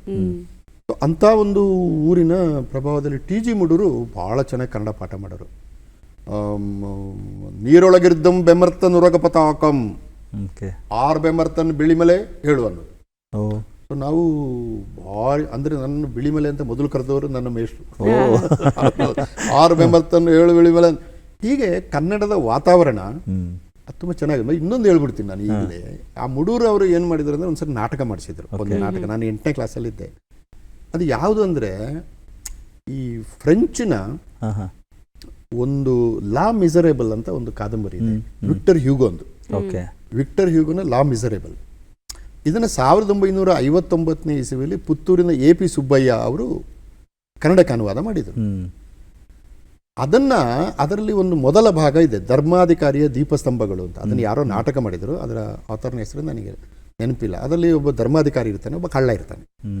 ಆ ಕಳ್ಳ ಬ್ರೆಡ್ ತಿಂದ ಅಂತ ಯಾರೋ ಅಟ್ಟಿಸಿಕೊಂಡು ಬಂದಾಗ ಅವ ಧರ್ಮಾಧಿಕಾರಿಯ ಒಂದು ಮನೆಯೊಳಗೆ ನುಗ್ಗುತ್ತಾನೆ. ಧರ್ಮಾಧಿಕಾರಿ ಪಾಪ ಬಂದಿದ್ದಾನೆ, ಎಲ್ಲೋ ಕೂತ್ಕೋ ಅಂತ ಹೇಳ್ತಾನೆ. ಅವ ಅಲ್ಲಿ ನಿದ್ದೆ ಮಾಡ್ತಾನೆ. ಆ ಧರ್ಮಾಧಿಕಾರಿ ಬ್ರೆಡ್ ಕೊಡ್ತಾನೆ. ತಿಂದುಬಿಟ್ಟು ಧರ್ಮಾಧಿಕಾರಿ ನಿದ್ದೆ ಮಾಡ್ತಾ ಇರುವಾಗ ಇವ ಧರ್ಮಾಧಿಕಾರಿಯ 2 ಬೆಳ್ಳಿಯ ದೀಪಗಳನ್ನು ಕದ್ದುಕೊಂಡು ಹೋಗ್ತಾನೆ. ಅದು ಭಾಗ, ಆ ನಾಟಕದ ಭಾಗ. ಇದರಲ್ಲಿ ಒಂದು ಒಳ್ಳೆ ಮೊರಲ್ ಇದೆ. ಅಂದರೆ ಒಬ್ಬ ಕಳ್ಳಗೆ ಧರ್ಮಾಧಿಕಾರಿ ಅವಕಾಶ ಕೊಡ್ತಾನೆ, ಆದರೆ ಅವನು ಮೋಸ ಮಾಡಿ ಹೋಗ್ತಾನೆ. ಕೊನೆಗೆ ಪೊಲೀಸರು ಹಿಡಿತಾರೆ ಅವನನ್ನು. ಪೊಲೀಸರು ತರುವಾಗ ಧರ್ಮಾಧಿಕಾರಿ ಹೇಳ್ತಾರೆ, ಇಲ್ಲ ನಾನೇ ಅವನಿಗೆ ಕೊಟ್ಟದ್ದು ಅಂತ. ಇದರಿಂದ ಆ ಕಳ್ಳನ ಮನ ಪರಿವರ್ತನೆ ಕೂಡ ಆಗ್ತದೆ. ಮುಡೂರು ಅದನ್ನು ನಾಟಕ ಮಾಡಿಸಿದ್ರು ನೋಡಿ. ಇದು ಯಾವಾಗ 68ನೇ ಇಸವಿ. ಎಲ್ಲಿಯ ವಿಕ್ಟರ್ ಹ್ಯೂಗೋ, ಹೌದು, ಎಲ್ಲಿಯ ಫ್ರಾನ್ಸ್, ಹೌದು, ಎಲ್ಲಿ ನಾನು ಓದಿದ ಪಂಜ, ಎಲ್ಲಿ ವಿಕ್ಟರ್ ಹ್ಯೂಗೋ, ಎಲ್ಲಿ ಮುಡೂರು, ಇದು ಕನೆಕ್ಟ್ ಆಯ್ತು ನೋಡಿ. ನಾನು ಆವಾಗ ಕಪ್ಪು ಬಣ್ಣ, ನಂದು ಗುಂಗುರು ಕೂದಲಿತ್ತು, ಈಗೆಲ್ಲ ಬೆಳ್ಳಗಾಗಿದೆ. ಅವರು ನನ್ನನ್ನು ಪುರುಷೋತ್ತಮ ನೀನು ಕಳ್ಳ ಮಾಡು ಅಂದರು. ಅಂದರೆ ಹೆಚ್ಚು ಮೇಕಪ್ ಎಲ್ಲ ಬೇಡ, ನಾನು ಹಾಗೆ ಕಾಣ್ತಾ ಇದ್ದೆ, ಕಪ್ಪು ಇದ್ದದರಿಂದ ಮಾಡಿದೆ. ಇದು ಏನಾಯ್ತು ಅಂದರೆ ನಮ್ಮಲ್ಲಿ ಆಸಕ್ತಿ ಹುಟ್ಟಿಸಿತು ನೋಡಿ. ಅವರು ನಾಟಕ ಮಾಡುವಾಗ ಬರೀ ನಾಟಕ ಮಾಡಿಸ್ತಿಲ್ಲ, ವಿಕ್ಟರ್ ಹ್ಯೂಗೋ ಯಾರು, AP ಸುಬ್ಬಯ್ಯ ಅದನ್ನು ಯಾಕೆ ಅನುವಾದ ಮಾಡಿದರು, ಅದರ ಕತೆ ಏನು ಎಲ್ಲ ಹೇಳಿ, ನೀನು ಇಂಥ ಒಂದು ಪಾತ್ರ ಮಾಡ್ತಾ ಇದ್ದಿ ಅಂತ ಆ ವಾತಾವರಣವನ್ನು ಕಟ್ಟಿಸೋರು ನಮಗೆ. ಹೊಸಕೆರೆ ಕೆಂಚಮ್ಮ ಅಂತ ಈ ಕೆರೆಗಹಾರ ಇದೆ ನೋಡಿ, ಹೌದು, ಅದು ನಮ್ಮ ಊರಿನಲ್ಲಿ ಒಂದು ಪಾಠ ಇತ್ತು ಅದರದ್ದು. ಅದನ್ನು ಮುಡೂರು ಕಲೆಕ್ಟ್ ನಮಗೆ ಕ್ಲಾಸಲ್ಲಿ ಹೇಳೋರು. ಹೀಗೆ ಬಹುಶಃ ನನಗೆ ಕನ್ನಡದ ಮೇಲೆ ಅಷ್ಟೊಂದು ಪ್ರೀತಿ ಬರೋದಕ್ಕೆ ಕಾರಣ ಒಂದು ನಾನು ಬದುಕಿದ ಪರಿಸರ, ಅಪ್ಪನ ಕಾವ್ಯ ಪ್ರೇಮ, ಯಕ್ಷಗಾನ, ತಾಳಮದ್ದಲೆ ಮತ್ತು ಅತ್ಯುತ್ತಮವಾದ ಮೇಷ್ಟ್ರುಗಳು. ಕಾಲೇಜಿಗೆ ಹೋದಾಗ ನನಗೆ ಅಮೃತ್ ಸೋಮೇಶ್ವರ್ ಅಂತ ಒಬ್ಬರು ಮೇಷ್ಟ್ರು ಸಿಕ್ಕಿದ್ರು. ತಾಳ್ತಜಿ ವಸಂತಕುಮಾರ್ ಅಂತ ಮೇಷ್ಟ್ರು ಸಿಕ್ಕಿದ್ರು. MA ಡಾಕ್ಟರ್ ಕುಶಾಲಪಗೌಡ ಅಂತ ಒಬ್ಬರು ಲಿಂಗ್ವಿಸ್ಟಿಕ್ ಸಿಕ್ಕಿದ್ರು. ಅತಿರಥ ಮಾರತರು. ಅಮೃತರು ಬಹುಶಃ ಅತ್ಯುತ್ತಮವಾದ ಒಬ್ಬ ತುಳು ವಿದ್ವಾಂಸ. ಹೀಗೆ ನನಗೆ ಕನ್ನಡದ ವಿಷಯದಲ್ಲಿ ಅನ್ಯಾಯ ಆಗಲಿಲ್ಲ. ನನಗೆ ಸರಿ ಪಾಠ ಮಾಡಲಿಲ್ಲ ಅವರು, ಇಲ್ಲೂ ಹಾಗೆ ಆಗಲಿಲ್ಲ. ಅದು ಇವತ್ತು ಜಪಾನ್ನಂತಹ ದೇಶಗಳಲ್ಲಿ ಯಕ್ಷಗಾನ, ಬಯಲಾಟದಂಥ ಪ್ರದರ್ಶನಗಳಿಗೆ ಹೆಚ್ಚು ಪ್ರಾಮುಖ್ಯತೆ ಸಿಗ್ತಾ ಇದೆ ಅಂದರೆ ಅದರಲ್ಲಿ ನಿಮ್ಮ ಕೊಡುಗೆ ಬಹಳಷ್ಟಿದೆ ಸರ್. ಯಾಕಂದರೆ ಅಮೆರಿಕನ್ ಇನ್ಸ್ಟಿಟ್ಯೂಟ್ ಆಫ್ ಇಂಡಿಯನ್ ಸ್ಟಡೀಸ್ನಲ್ಲಿ ಬಹಳಷ್ಟು ರೀತಿ ಅಂದರೆ ದೇಶ ವಿದೇಶಗಳಲ್ಲಿ ಭಾರತೀಯ ಸಂಸ್ಕೃತಿಯ ರಾಯಭಾರಿಯಾಗಿ ತಾವು ಹೋಗುವಂಥದ್ದಾಗಿರಬಹುದು. ಹೇಗೆ ಸರ್, ಅಂದರೆ ಇಲ್ಲಿನ ಒಂದು ಸಂಸ್ಕೃತಿ ಅಲ್ಲಿ ನಿಜಕ್ಕೂ ಜನ ಯಾವಾಗಲೂ ಪ್ರೀತಿಯಿಂದ ಸ್ವೀಕರಿಸಿದ್ದಾರೆ, ತಮ್ಮ ಒಂದು ಪಾತ್ರದ ಬಗ್ಗೆ ಅದರಲ್ಲಿ? ಇದು ನನಗೆ ನನ್ನ ಉದ್ಯೋಗದ ಕಾರಣದಿಂದ ನನಗೆ ಸಹಜವಾಗಿ ಒದಗಿದ ಅವಕಾಶಗಳದು. ನಾನದನ್ನು ಈಗ ಶಿವರಾಮ ಕಾರಂತರು ಯಕ್ಷಗಾನವನ್ನು ತಗೊಂಡು ಹೋದದ್ದು ಅವರ ವೈಯಕ್ತಿಕ ಪ್ರತಿಭೆಯಿಂದ. ಅವರಿಗೆ ಸಾಂಸ್ಥಿಕವಾದ ಸಹಾಯ ಇರಲೇ ಇಲ್ಲ. ಇವರೇ ಡೆಲ್ಲಿಗೆ ಹೋಗಿ HY ಶಾರದಾ ಪ್ರಸಾದನ್ನು ಹಿಡ್ಕೊಂಡು ನಮ್ಮ ಕಲೆಯನ್ನು ಕರ್ಕೊಂಡು ಹೋಗ್ಬೇಕು ಅಂತ ಹೇಳಿ ಆಮೇಲೆ ಸಂಗೀತ ನಾಟಕ ಅಕಾಡೆಮಿಗೆ ಹೋಗಿ ಅಲ್ಲಿ ಮಲ್ಲಿಕಾ ಮೇಡಮ್ ಸಿಕ್ಕಿದ್ರು. ಅದು ಅಂದರೆ ಅವರ ಒಂದು ವೈಯಕ್ತಿಕ. ನನಗೆ ಆ ಥರದ ವೈಯಕ್ತಿಕ ಪ್ರತಿಭೆ ಇರಲಿಲ್ಲ. ಬಟ್ ನಾನು ಅಮೇರಿಕನ್ ಇನ್ಸ್ಟಿಟ್ಯೂಟ್ಲಿ ಇದ್ದದ್ದರಿಂದ, ಈಗ ಅಮೇರಿಕನ್ ಸಂಸ್ಥೆ American institute of Indian study, ಅದು ಒಂದು ಸುಮಾರು 77 ಅಮೇರಿಕನ್ ವಿಶ್ವವಿದ್ಯಾಲಯಗಳ ಒಂದು ಒಕ್ಕೂಟ ಅದು. ಹಾಗಾಗಿ ಅಲ್ಲಿಯ ಅನೇಕ ವಿದ್ಯಾರ್ಥಿಗಳು ಬರುವಾಗ ಅವರ ಯೋಗಕ್ಷೇಮ ಇಟ್ಟುಕೊಳ್ಳೋದು, ಆಮೇಲೆ ಅವರಿಗೆ ಭಾಷೆಯನ್ನು ಹೇಳಿಕೊಡೋದು. ಕನ್ನಡವನ್ನಾದರೆ ನಾನೇ ಹೇಳಿಕೊಡ್ತಾ ಇದ್ದೆ. ಅವ ಯಾರೋ ಬಂಗಾಳಿ ಕಲಿಬೇಕಂದ್ರೆ ನಾನು ಕಲ್ಕತ್ತಕ್ಕೆ ಹೋಗಿ ಅಲ್ಲಿ ಒಂದು ಬಂಗಾಳಿ ಟೀಚರ್ನ ನೇಮಕ ಮಾಡಿ ನೀನು ಅಲ್ಲಿ ಕಲಿಯಪ್ಪ ಅಂತ ಹೇಳೋದು. ತಮಿಳಿಗೆ ಹೋಗಿ ಅಲ್ಲಿ ಮಧುರೈಯಲ್ಲಿದೆ ನಮ್ಮ ಪ್ರೋಗ್ರಾಮ್. ಇದನ್ನೆಲ್ಲ ನನ್ನ ಕೆಲಸ. ಅದು ಸುಮಾರು 16 ಭಾಷೆಗಳನ್ನು ನಾನು ಅರೇಂಜ್ ಮಾಡಬೇಕಾಗಿತ್ತು. ಆ ಮಕ್ಕಳಿಗೆ ನಾನು ಮಾಡುವ ಒಂದು ಸಹಾಯ ಇದೆಯಲ್ಲ, ಅವರು ಅದು ತುಂಬ ನೆನಪಿಟ್ಕೊಳ್ತಾರೆ. ಮತ್ತು ಅವರ ಯೂನಿವರ್ಸಿಟಿಯಲ್ಲಿ ಸೆಮಿನಾರ್ ಆದಾಗ ಲೆಟ್ ಅಸ್ ಕಾಲ್ ಬಿಲಿಮಲೆ ಅಂತ ಹೇಳ್ತಾರೆ. ಯಾಕಂದರೆ ಈ ಮಕ್ಕಳು ನನ್ನ ಹತ್ರ ಇಂಟ್ರಾಕ್ಟ್ ಮಾಡ್ತಾರೆ. Sir tell me something about India, tell me something about south India ಅಂತ ಹೇಳ್ತಾರೆ. ಅವರು ಬಂದ ಕೂಡಲೇ ಹೋಗೋದಿಲ್ಲ ಅವರು. Sir I want to spend 1 day with you, can we spend ಅಂತಂದರೆ. ಜೈನಲ್ಲಿದ್ದಾಗ ಹಾಗೆ ಆಗ್ತದೆ. ನಾನು ಕನ್ನಡ ಮೇಷ್ಟ್ರ ಆದರೂ ಕೂಡ ಚೈನೀಸ್ ಅವರು ಬರ್ತಾಯಿದ್ರು, ಆಮೇಲೆ ಕೊರಿಯಾದವರು ಬರ್ತಾಯಿದ್ರು. Tell me something about Kannada, tell me something about Pampa, Kumaravyasa ಹೇಳಿ ಅಂತ ನನ್ನನ್ನು ಒತ್ತಾಯ ಮಾಡ್ತಾಯಿದ್ರು. ಸೊ ಈ ಮಕ್ಕಳಿಗೆ ನಾನು ಆವಾಗ, ನಾನು ಇಂಗ್ಲೀಷ್ ಚೆನ್ನಾಗಿರಲಿಲ್ಲ, ಆದರೆ ಆ ಪರಿಸ್ಥಿತಿಯಲ್ಲಿ ನಾನು ಮಾತಾಡಲೇಬೇಕಲ್ಲ ಅವ್ರ ಜೊತೆಗೆ. ಕಷ್ಟಪಟ್ಟು ಒಂದು 45-50ನೇ ವರ್ಷದಲ್ಲಿ ಒಂದು ಹೊಸ ಭಾಷೆಯನ್ನು ಕಲಿಯೋದು ಅಷ್ಟು ಸುಲಭ ಅಲ್ಲ. ಎಷ್ಟೋ ಬಾರಿ ನಿಮ್ಗೆ ಅವಮಾನ ಆಗುತ್ತೆ. ಅದು ಪರವಾಗಿಲ್ಲ, ಅದು ನಿಮಗೇನು ಅವಮಾನ ಮಾಡಬೇಕು. ನಾನು ಅವರಿಗೆ ಹೇಳ್ತೀನಿ, ನನ್ನ ಕನ್ನಡ ನಿನಗೆ ನನ್ನ ಇಂಗ್ಲೀಷ್ಗಿಂತ ಚೆನ್ನಾಗಿ ಅರ್ಥ ಆಗ್ಬೋದು, ಕ್ಷಮಿಸು ಅಂತ. No no no sir, your English is very good ಅಂತ ಕಾನ್ಫಿಡೆನ್ಸ್ ಉಂಟು ಮಾಡಿ ಅದು ಏನೋ ನಡೆಯುತ್ತದೆ. ಅಂದರೆ ನಾನು ಹೇಳಬೇಕಾದೇನೆಂದರೆ ನಾನು ಅತ್ಯುತ್ತಮವಾದ ಇಂಗ್ಲೀಷಲ್ಲಿ ಮಾತಾಡ್ತಿದ್ದೆ ಅಂತ ಅಲ್ಲ. ನನ್ನ ಶಕ್ತಿ ಇದ್ದದ್ದು ಕನ್ನಡದಲ್ಲಿ. ನಾನು ಒಬ್ಬನಿಗೆ ಒಂದು ಸರಿ ಹೇಳಿದೆ, ನೋಡಪ್ಪ, ಅವ ವ್ಯಾಸ ಭಾರತದ ಮೇಲೆ ಕೆಲಸ ಮಾಡ್ತಾ ಇದ್ದ. ವ್ಯಾಸ ಭಾರತ ಏನಾಯಿತು, ಅದು ಭಾಳ ಚೆನ್ನಾಗಿದೆ. ಅದು ಅವನ ಸಂಶೋಧನಾ ವಿಷಯ ತುಂಬ ಚೆನ್ನಾಗಿತ್ತು. ವ್ಯಾಸ ಭಾರತ ಮಹರ್ಷಿ ವೇದವ್ಯಾಸರು ಬರೆದರು. ಭಾರತದ ಬಹುದೊಡ್ಡ ಕಾವ್ಯ. ಅದಕ್ಕೆ ಸಮವಾದ ಕಾವ್ಯ ಇನ್ನೊಂದು ಇದೆ ಅಂತ ನಾನು ಇಂದುವರೆಗೆ ಅಂದುಕೊಂಡಿಲ್ಲ. ನೀವು ನನ್ನನ್ನು ನಿಜವಾಗ್ಲೂ ಕೇಳಿದರೆ ರಾಮಾಯಣಕ್ಕಿಂತಲೂ ಅತ್ಯುತ್ತಮವಾದ ಕಾವ್ಯ ಅದು. ರಾಮಾಯಣ ಒಂಥರ ಏಕಮುಖಿಯಾಗಿ ಹೋಗುವ ಕಾವ್ಯ. ಮಹಾಭಾರತಕ್ಕೆ ಇರುವ ಸಿಕ್ಕುಗಳು, ಅವ್ರು ಎತ್ತುವ ಪ್ರಶ್ನೆಗಳು. ದ್ರೌಪದಿ ಬಂದು ಭೀಷ್ಮ ದ್ರೋಣಾದಿಗಳಿಗೆ ಕೇಳುವ ಪ್ರಶ್ನೆಗೆ ಯಾರು ಉತ್ತರವೇ ಕೊಡುವುದಿಲ್ಲಲ್ಲ. ಒಬ್ಬಳು ಮಹಿಳೆ ಕೇಳಿದ ಪ್ರಶ್ನೆಗೆ ಇಡೀ ಕುರುಕುಲದವರು ತಲೆ ತಗ್ಗಿಸಿ ನಿಲ್ತಾರೆ ಎಂಬುದು ಸಣ್ಣ ಕನ್ಸ್ಟ್ರಕ್ಷನ್ ಅಲ್ಲ ಅದು. ಧರ್ಮರಾಯ ನನ್ನನ್ನು ಮೊದಲು ಗೆದ್ದನೋ ಅಥವಾ ದ್ಯೂತ ಸೋತನು ಅಂತ ಕೇಳಿದ ಪ್ರಶ್ನೆ ಇದೆಯಲ್ಲ, ಸಣ್ಣ ಪ್ರಶ್ನೆಗಳಲ್ಲ. ಕಾವ್ಯ ಅದನ್ನ ಸಾಧ್ಯ ಮಾಡಿದೆ, ದೊಡ್ಡ ಕಾವ್ಯ. ಬಟ್ ಆ ಕಾವ್ಯವನ್ನು ಏನು ಮಾಡಿದೆ ಅಂದರೆ ಇಡೀ ದೇಶ ತನಗೆ ಬೇಕಾದಾಗ ಬರ್ಕೊಂಡಿದೆ. ವ್ಯಾಸ ಬರೆದಿದ್ದು ಒಂದು ಕಾವ್ಯ, ಜಯ ಅಂತ ಅದರ ಹೆಸರು, ಅಥವಾ ಆಮೇಲೆ ಮಹಾಭಾರತ. ಆದರೆ ಆ ಮಹಾಭಾರತ ಉಜ್ಜಯಿನಿಯಲ್ಲಿ ಬೇರೆ ಥರ ಸೃಷ್ಟಿಯಾಯಿತು, ಕಲ್ಕತ್ತಾದ ಕಾಲಿಘಟ್ಟಲ್ಲಿ ಬೇರೆ ಥರ ಸೃಷ್ಟಿಯಾಯಿತು, ಭುವನೇಶ್ವರದಲ್ಲಿ ಬೇರೆ ಥರ ಸೃಷ್ಟಿಯಾಯಿತು, ತಮಿಳುನಾಡಿನಲ್ಲಿ ಬೇರೆ ಥರ ಸೃಷ್ಟಿಯಾಯಿತು. ಸೂಕ್ತಂಕರ್ ಅವರು ಇದನ್ನು ಎಡಿಟ್ ಮಾಡಲಿಕ್ಕೆ ಹೋದಾಗ ಅವರು ಕಲೆಕ್ಟ್ ಮಾಡಿದ ಮಹಾಭಾರತದ ಪಠ್ಯಗಳ ಸಂಖ್ಯೆ 1128. ಅವರಿಗೆ ತಲೆ ಬಿಸಿ ಆಯ್ತು, ಇದ್ರೆ ಒರಿಜಿನಲ್ ಯಾವುದು? ಒಂದರಲ್ಲಿ 1,30,000 ಶ್ಲೋಕ, ಒಂದರಲ್ಲಿ 80,000 ಶ್ಲೋಕ, ಒಂದರಲ್ಲಿ 95,000 ಶ್ಲೋಕ. ಈಗ ಪ್ರತಿ ಮಾಡೋರು ಏನು ಮಾಡೋದಂದ್ರೆ ಮೂಲ ನೋಡಿ ಯಥಾ ಪ್ರಕಾರ ಜೆರಾಕ್ಸ್ ತೆಗೆದ ಮಾಡಲ್ಲ ಅವರು. ಅಲ್ಲಿ ಗಣಪತಿ ಇದ್ರೆ ಇವನು ಗಣಪತಿದು ಮಾಡಿದ, ನನ್ನ ಊರಿನ ದೇವರು ಇದ್ದಾನಲ್ಲ ಅವನ ಬಗ್ಗೆ 2 ಸೇರಿಸ್ಬಿಡ್ತಾರೆ. ಅಂದ್ರೆ ಒಂದು ಪಠ್ಯವನ್ನ ಪುನರ್ಸೃಷ್ಟಿಸುವ ಶಕ್ತಿ ಕೂಡ ಆ ಪ್ರತಿ ಮಾಡುವವನಿಗೆ ಪ್ರತಿ ಮಾಡೋದು ಹೌದು ಸರ್. ಇದಕ್ಕೆ ಕಾಲ 10ನೇ ಶತಮಾನದಲ್ಲಿ ಪ್ರತಿ ಮಾಡುವ ಒಂದು ಬೇರೆ, 16ನೇ ಶತಮಾನದಲ್ಲಿ ಪ್ರತಿ ಮಾಡುವ ಒಂದು ಬೇರೆ, 20 ಇದು ಬೇರೆ ಬೇರೆ ಆಗ್ತದೆ. ಹೌದು ಆಮೇಲೆ ಕಮ್ಯುನಿಟಿಗಳು, ನಮ್ಮಲ್ಲಿ ಸಮುದಾಯಗಳಿವೆ. ಸಮುದಾಯಗಳು ಹೌದು ಆ ಸರ್. ಸಮುದಾಯದಲ್ಲಿ ಅವು ಬೇರೆ ಥರ ರೀಕನ್ಸ್ಟ್ರಕ್ಟ್ ಮಾಡ್ಕೋತವೆ. ಕೆಲವರಿಗೆ ಭೀಮ ಮುಖ್ಯ, ತಮಿಳುನಾಡಿನವರಿಗೆ ದ್ರೌಪದಿ ಮುಖ್ಯ. ಕರಗ ಎಲ್ಲ ನೋಡ್ತಿರಲ್ಲ, ಹೌದು. ದ್ರೌಪದಿ ಅದು. ದ್ರೌಪದಿ ಅದು ಒಂದು ಕಾವ್ಯ, ಒಂದು ಕಾವ್ಯದ ನಾಯಕಿ ಕರಗ ಆಗಿ, ದ್ರೌಪದಿಯಾಗಿ, ದ್ರೌಪದಿ ಅಮ್ಮನಾಗಿ ಕುಂಭದ ಮೇಲೆ ಕೂತುಕೊಳ್ಳುವುದು ಎಂತ ಪ್ರಯಾಣ ಅದು ಕಾವ್ಯದ್ದು ಅಲ್ವಾ? ಅದು ಎಂತ ಪ್ರಯಾಣ ಅದು. ನೀವು ತೆರುಕೊತ್ತು ನೋಡಬೇಕು. ತೆರುಕೊತ್ತಿನಲ್ಲಿ ತಮಿಳುನಾಡಿನಲ್ಲಿ ದುಶ್ಯಾಸನ ದ್ರೌಪದಿಯ ವಸ್ತ್ರಾಪರಣ ಮಾಡಬೇಕಲ್ಲ. ಹೌದು. ಯಕ್ಷಗಾನದಲ್ಲಿ ಇದು ಸಮಸ್ಯೆ ಇಲ್ಲ. ಯಕ್ಷಗಾನದಲ್ಲಿ ನಾವು ವ್ಯಾಸ ಭಾರತವನ್ನೇ ಅನುಸರಿಸ್ತೇವೆ, ಕುಮಾರವ್ಯಾಸ ಭಾರತವನ್ನೇ ಅನುಸರಿಸ್ತೇವೆ. ಅಲ್ಲಿ ಅವ ದುಶ್ಯಾಸನ ಪಾತ್ರ ಮಾಡುವ ಬೆಳಿಗ್ಗೆ ದ್ರೌಪದಿ ಅಮ್ಮನ ದೇವಸ್ಥಾನಕ್ಕೆ ಹೋಗಿ ಕೈ ಮುಗಿದು ಬಂದಿರ್ತಾನೆ. ಯಾಕಂದ್ರೆ ಅಲ್ಲಿ ದ್ರೌಪದಿ ಒಂದು ದೇವತೆ ಕೂಡ. ದೇವತೆ ಹೌದು. ಎಲ್ಲ ಗುಡಿಗಳಿದಾವೆ, ಬೆಂಗಳೂರಿನಲ್ಲಿ ಕೂಡ ಇದೆ. ಕೈ ಮುಗಿದು ಅಮ್ಮ ನಂದು ಇವತ್ತು ವೇಷ ಉಂಟು, ಒಳ್ಳೇದು ಮಾಡು ಅಂತ ಬಂದಿರ್ತಾನೆ. ಇಲ್ಲಿ ಬಂದು ಯಾವ ಅಮ್ಮನಿಗೆ ಬೆಳಿಗ್ಗೆ ಕೈ ಮುಗಿದು ಅವಳ ವಸ್ತ್ರಾಪರಣ ಮಾಡಬೇಕು? ನೀನು ಪಾತ್ರನೂ ಹೌದು, ನೀನೊಬ್ಬ ವ್ಯಕ್ತಿಯೂ ಕೂಡ ಹೌದು, ನಟನೂ ಹೌದು. ಅವ ಏನ್ ಮಾಡ್ತಾನೆ ಗೊತ್ತಾ? ತಮಿಳುನಾಡಲ್ಲಿ ದ್ರೌಪದಿಯ ಕಾಲಿಗೆ ಡಬಕ್ ಅಂತ ಬಿದ್ದು ಬಿಡ್ತಾನೆ ಸ್ಟೇಜಲ್ಲಿ.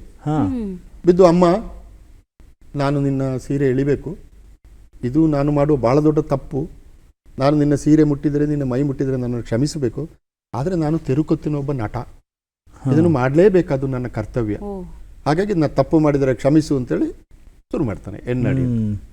ವ್ಯಾಸ ನೆನೆಸಿರುವನ ಅವನ ದುಶ್ಯಾಸನ ದ್ರೌಪದಿಯ ಕಾಲಿಗೆ ಬಿದ್ದಾನು ಅಂತ ಭಾರತದಲ್ಲಿ ಬಿದ್ದಿದ್ದಾನೆ. ಇದು ಭಾರತದ ಬ್ಯೂಟಿ. ಹೌದು ಹೌದು, ಇದು ಭಾರತದ ಬ್ಯೂಟಿ. ಹಾಗಾಗಿ ನಮ್ಮ ಮಕ್ಕಳಿಗೆ ಇದನ್ನೆಲ್ಲ ಹೇಳ್ತಿದ್ದೆ ನಾನು. ಯಾಕಂದ್ರೆ ನನಗೊಂದು ನೀವು ಆಗಲೇ ಹೇಳಿದಾಗೆ ನನಗೊಂದು ಜಾನಪದದ ಹಿನ್ನೆಲೆ ಇದೆ. ನಾನು ಜಾನಪದವನ್ನು ಒಂದು ಪ್ರತ್ಯೇಕ ಶಿಸ್ತಾಗಿ ನೋಡುವುದಿಲ್ಲ. ನಮ್ಮ ಬದುಕೆ ಜಾನಪದ ಕಣಯ್ಯ. ಹೌದು ಸರ್. ನಾವು ಯಕ್ಷಗಾನ ನೋಡ್ತೀವಪ್ಪ, ಯಕ್ಷಗಾನ ಕಲೆ ಮಾತ್ರ ಜಾನಪದ ಅಲ್ಲ, ನೋಡುವವನು ಜಾನಪದ ಅಲ್ವಾ? ನಾವೆಲ್ಲ ಏನೋ ತಿಂತೀವಿ, ಕೂತ್ಕೊಳ್ತೀವಿ. ಆಮೇಲೆ ಅಲ್ಲಿ ಒಂದ್ಸಾರಿ ತಾಟಕಿ ಪ್ರವೇಶ ಮಾಡಿದ್ವು, ಪೂತನಿ. ಚಿಕ್ಕದಿದ್ದೆ, ಅಮ್ಮನ ಸೆರಗ ಹತ್ರ ಕೂತಿದ್ದೆ. ಪೂತನಿ ಪ್ರವೇಶ ಮಾಡಿಬಿಟ್ಟು ಇಲ್ಲಿರುವ ಎಲ್ಲ ಮಕ್ಕಳನ್ನು ವಿಷದ ಮೊಲೆ ಕೊಟ್ಟು ಕೊಂದು ಬಿಡ್ತೀನಿ ಅಂತಂದಾಗ ನನ್ನ ಕತೆ ಮುಗಿಯಿತು ಅಂತ ಅನಿಸಿತ್ತು ನನಗೆ. ಓಡ್ಬಿಟ್ಟೆ ನಾನು ಅಲ್ಲಿಂದ. ನಾವದರ ಪಾರ್ಟ್, ದೂರದಿಂದ ನೋಡುವುದಲ್ಲ, ನಾವದರ ಪಾರ್ಟ್. ಹಾಗಾಗಿ ಅದು ಹಾಗೆ. ಸೊ ಇದನ್ನೆಲ್ಲ ಮಕ್ಕಳಿಗೆ ಹೇಳ್ತಿದ್ದೆ. ನೋಡೆಯ ಒಂದು ಮಹಾಭಾರತ ಟೆಕ್ಸ್ಟ್ ಹೆಂಗಾಗ್ತದೆ ತಮಿಳುನಾಡಲ್ಲಿ, ಮಧ್ಯಪ್ರದೇಶದಲ್ಲಿ ಭೀಮ ಕೇಂದ್ರಿತವಾದ ಮಹಾಭಾರತ ಯಾಕೆ ಸೃಷ್ಟಿಯಾಗ್ತದೆ, ಛತ್ತೀಸ್ಗಢನಲ್ಲಿ ದ್ರೌಪದಿ ಮತ್ತು ಕೃಷ್ಣನ ಸಂಬಂಧ ಯಾಕೆ ಬೇರೆ ಥರ ಆಗಿದೆ, ಕೃಷ್ಣನ ಕೈಯಲ್ಲಿ ಬೆರಳಲ್ಲಿ ರಕ್ತ ಬಂದರೆ ದ್ರೌಪದಿ ಸೆರಗು ಹರಿದು ಅವನ ರಕ್ತ ನಿಲ್ಲಿಸ್ತಾಳೆ. ಏನಿ ರಕ್ತ ಮತ್ತು ಸೆರಗಿನ ಸಂಬಂಧ? ಸೊ ಮಹಾಭಾರತಕ್ಕೆ ಭಿನ್ನ ಭಿನ್ನ ಆಯಾಮ. ಇದನ್ನೆಲ್ಲ ಮಕ್ಕಳಿಗೆ ಹೇಳಿದ್ರೆ ಮಕ್ಕಳಿಗೆ ಖುಷಿ ಆಗೋದು. ಪಂಪನ ಬಗ್ಗೆನೂ ಹೇಳ್ತಿದ್ದೆ ನಾನು. ವ್ಯಾಸ ಭಾರತ ಆದ ಮೇಲೆ ಭಾರತೀಯ ಭಾಷೆಗಳಲ್ಲಿ ಮೊದಲು ಮಹಾಭಾರತವನ್ನು ಬರೆದವನು ಪಂಪ. ತಮಿಳಿನಲ್ಲಿ ಆಮೇಲೆ ಬಂತು, ಮಲಯಾಳದಲ್ಲಿ ಆಮೇಲೆ ಬಂತು, ಒಡಿಸ್ಸಾದಲ್ಲಿ ಸರಳ ಭಾರತ 14ನೇ ಶತಮಾನದಲ್ಲಿ ಬಂತು, ತೆಲುಗಿನಲ್ಲಿ ಆಮೇಲೆ ಬಂತು. ದಿಸ್ ಇಸ್ ದ ಏನು ಕನ್ನಡದ ಶ್ರೇಷ್ಠ ಗುಣ ಇದು ಅಂತ ಹೇಳಿದ್ರೆ ಅವರೆಲ್ಲ ಕರಿತಾ ಇದ್ರು ನನ್ನನ್ನು, ಇನ್ನೂ we have to bring Bilimale ಅಂತ.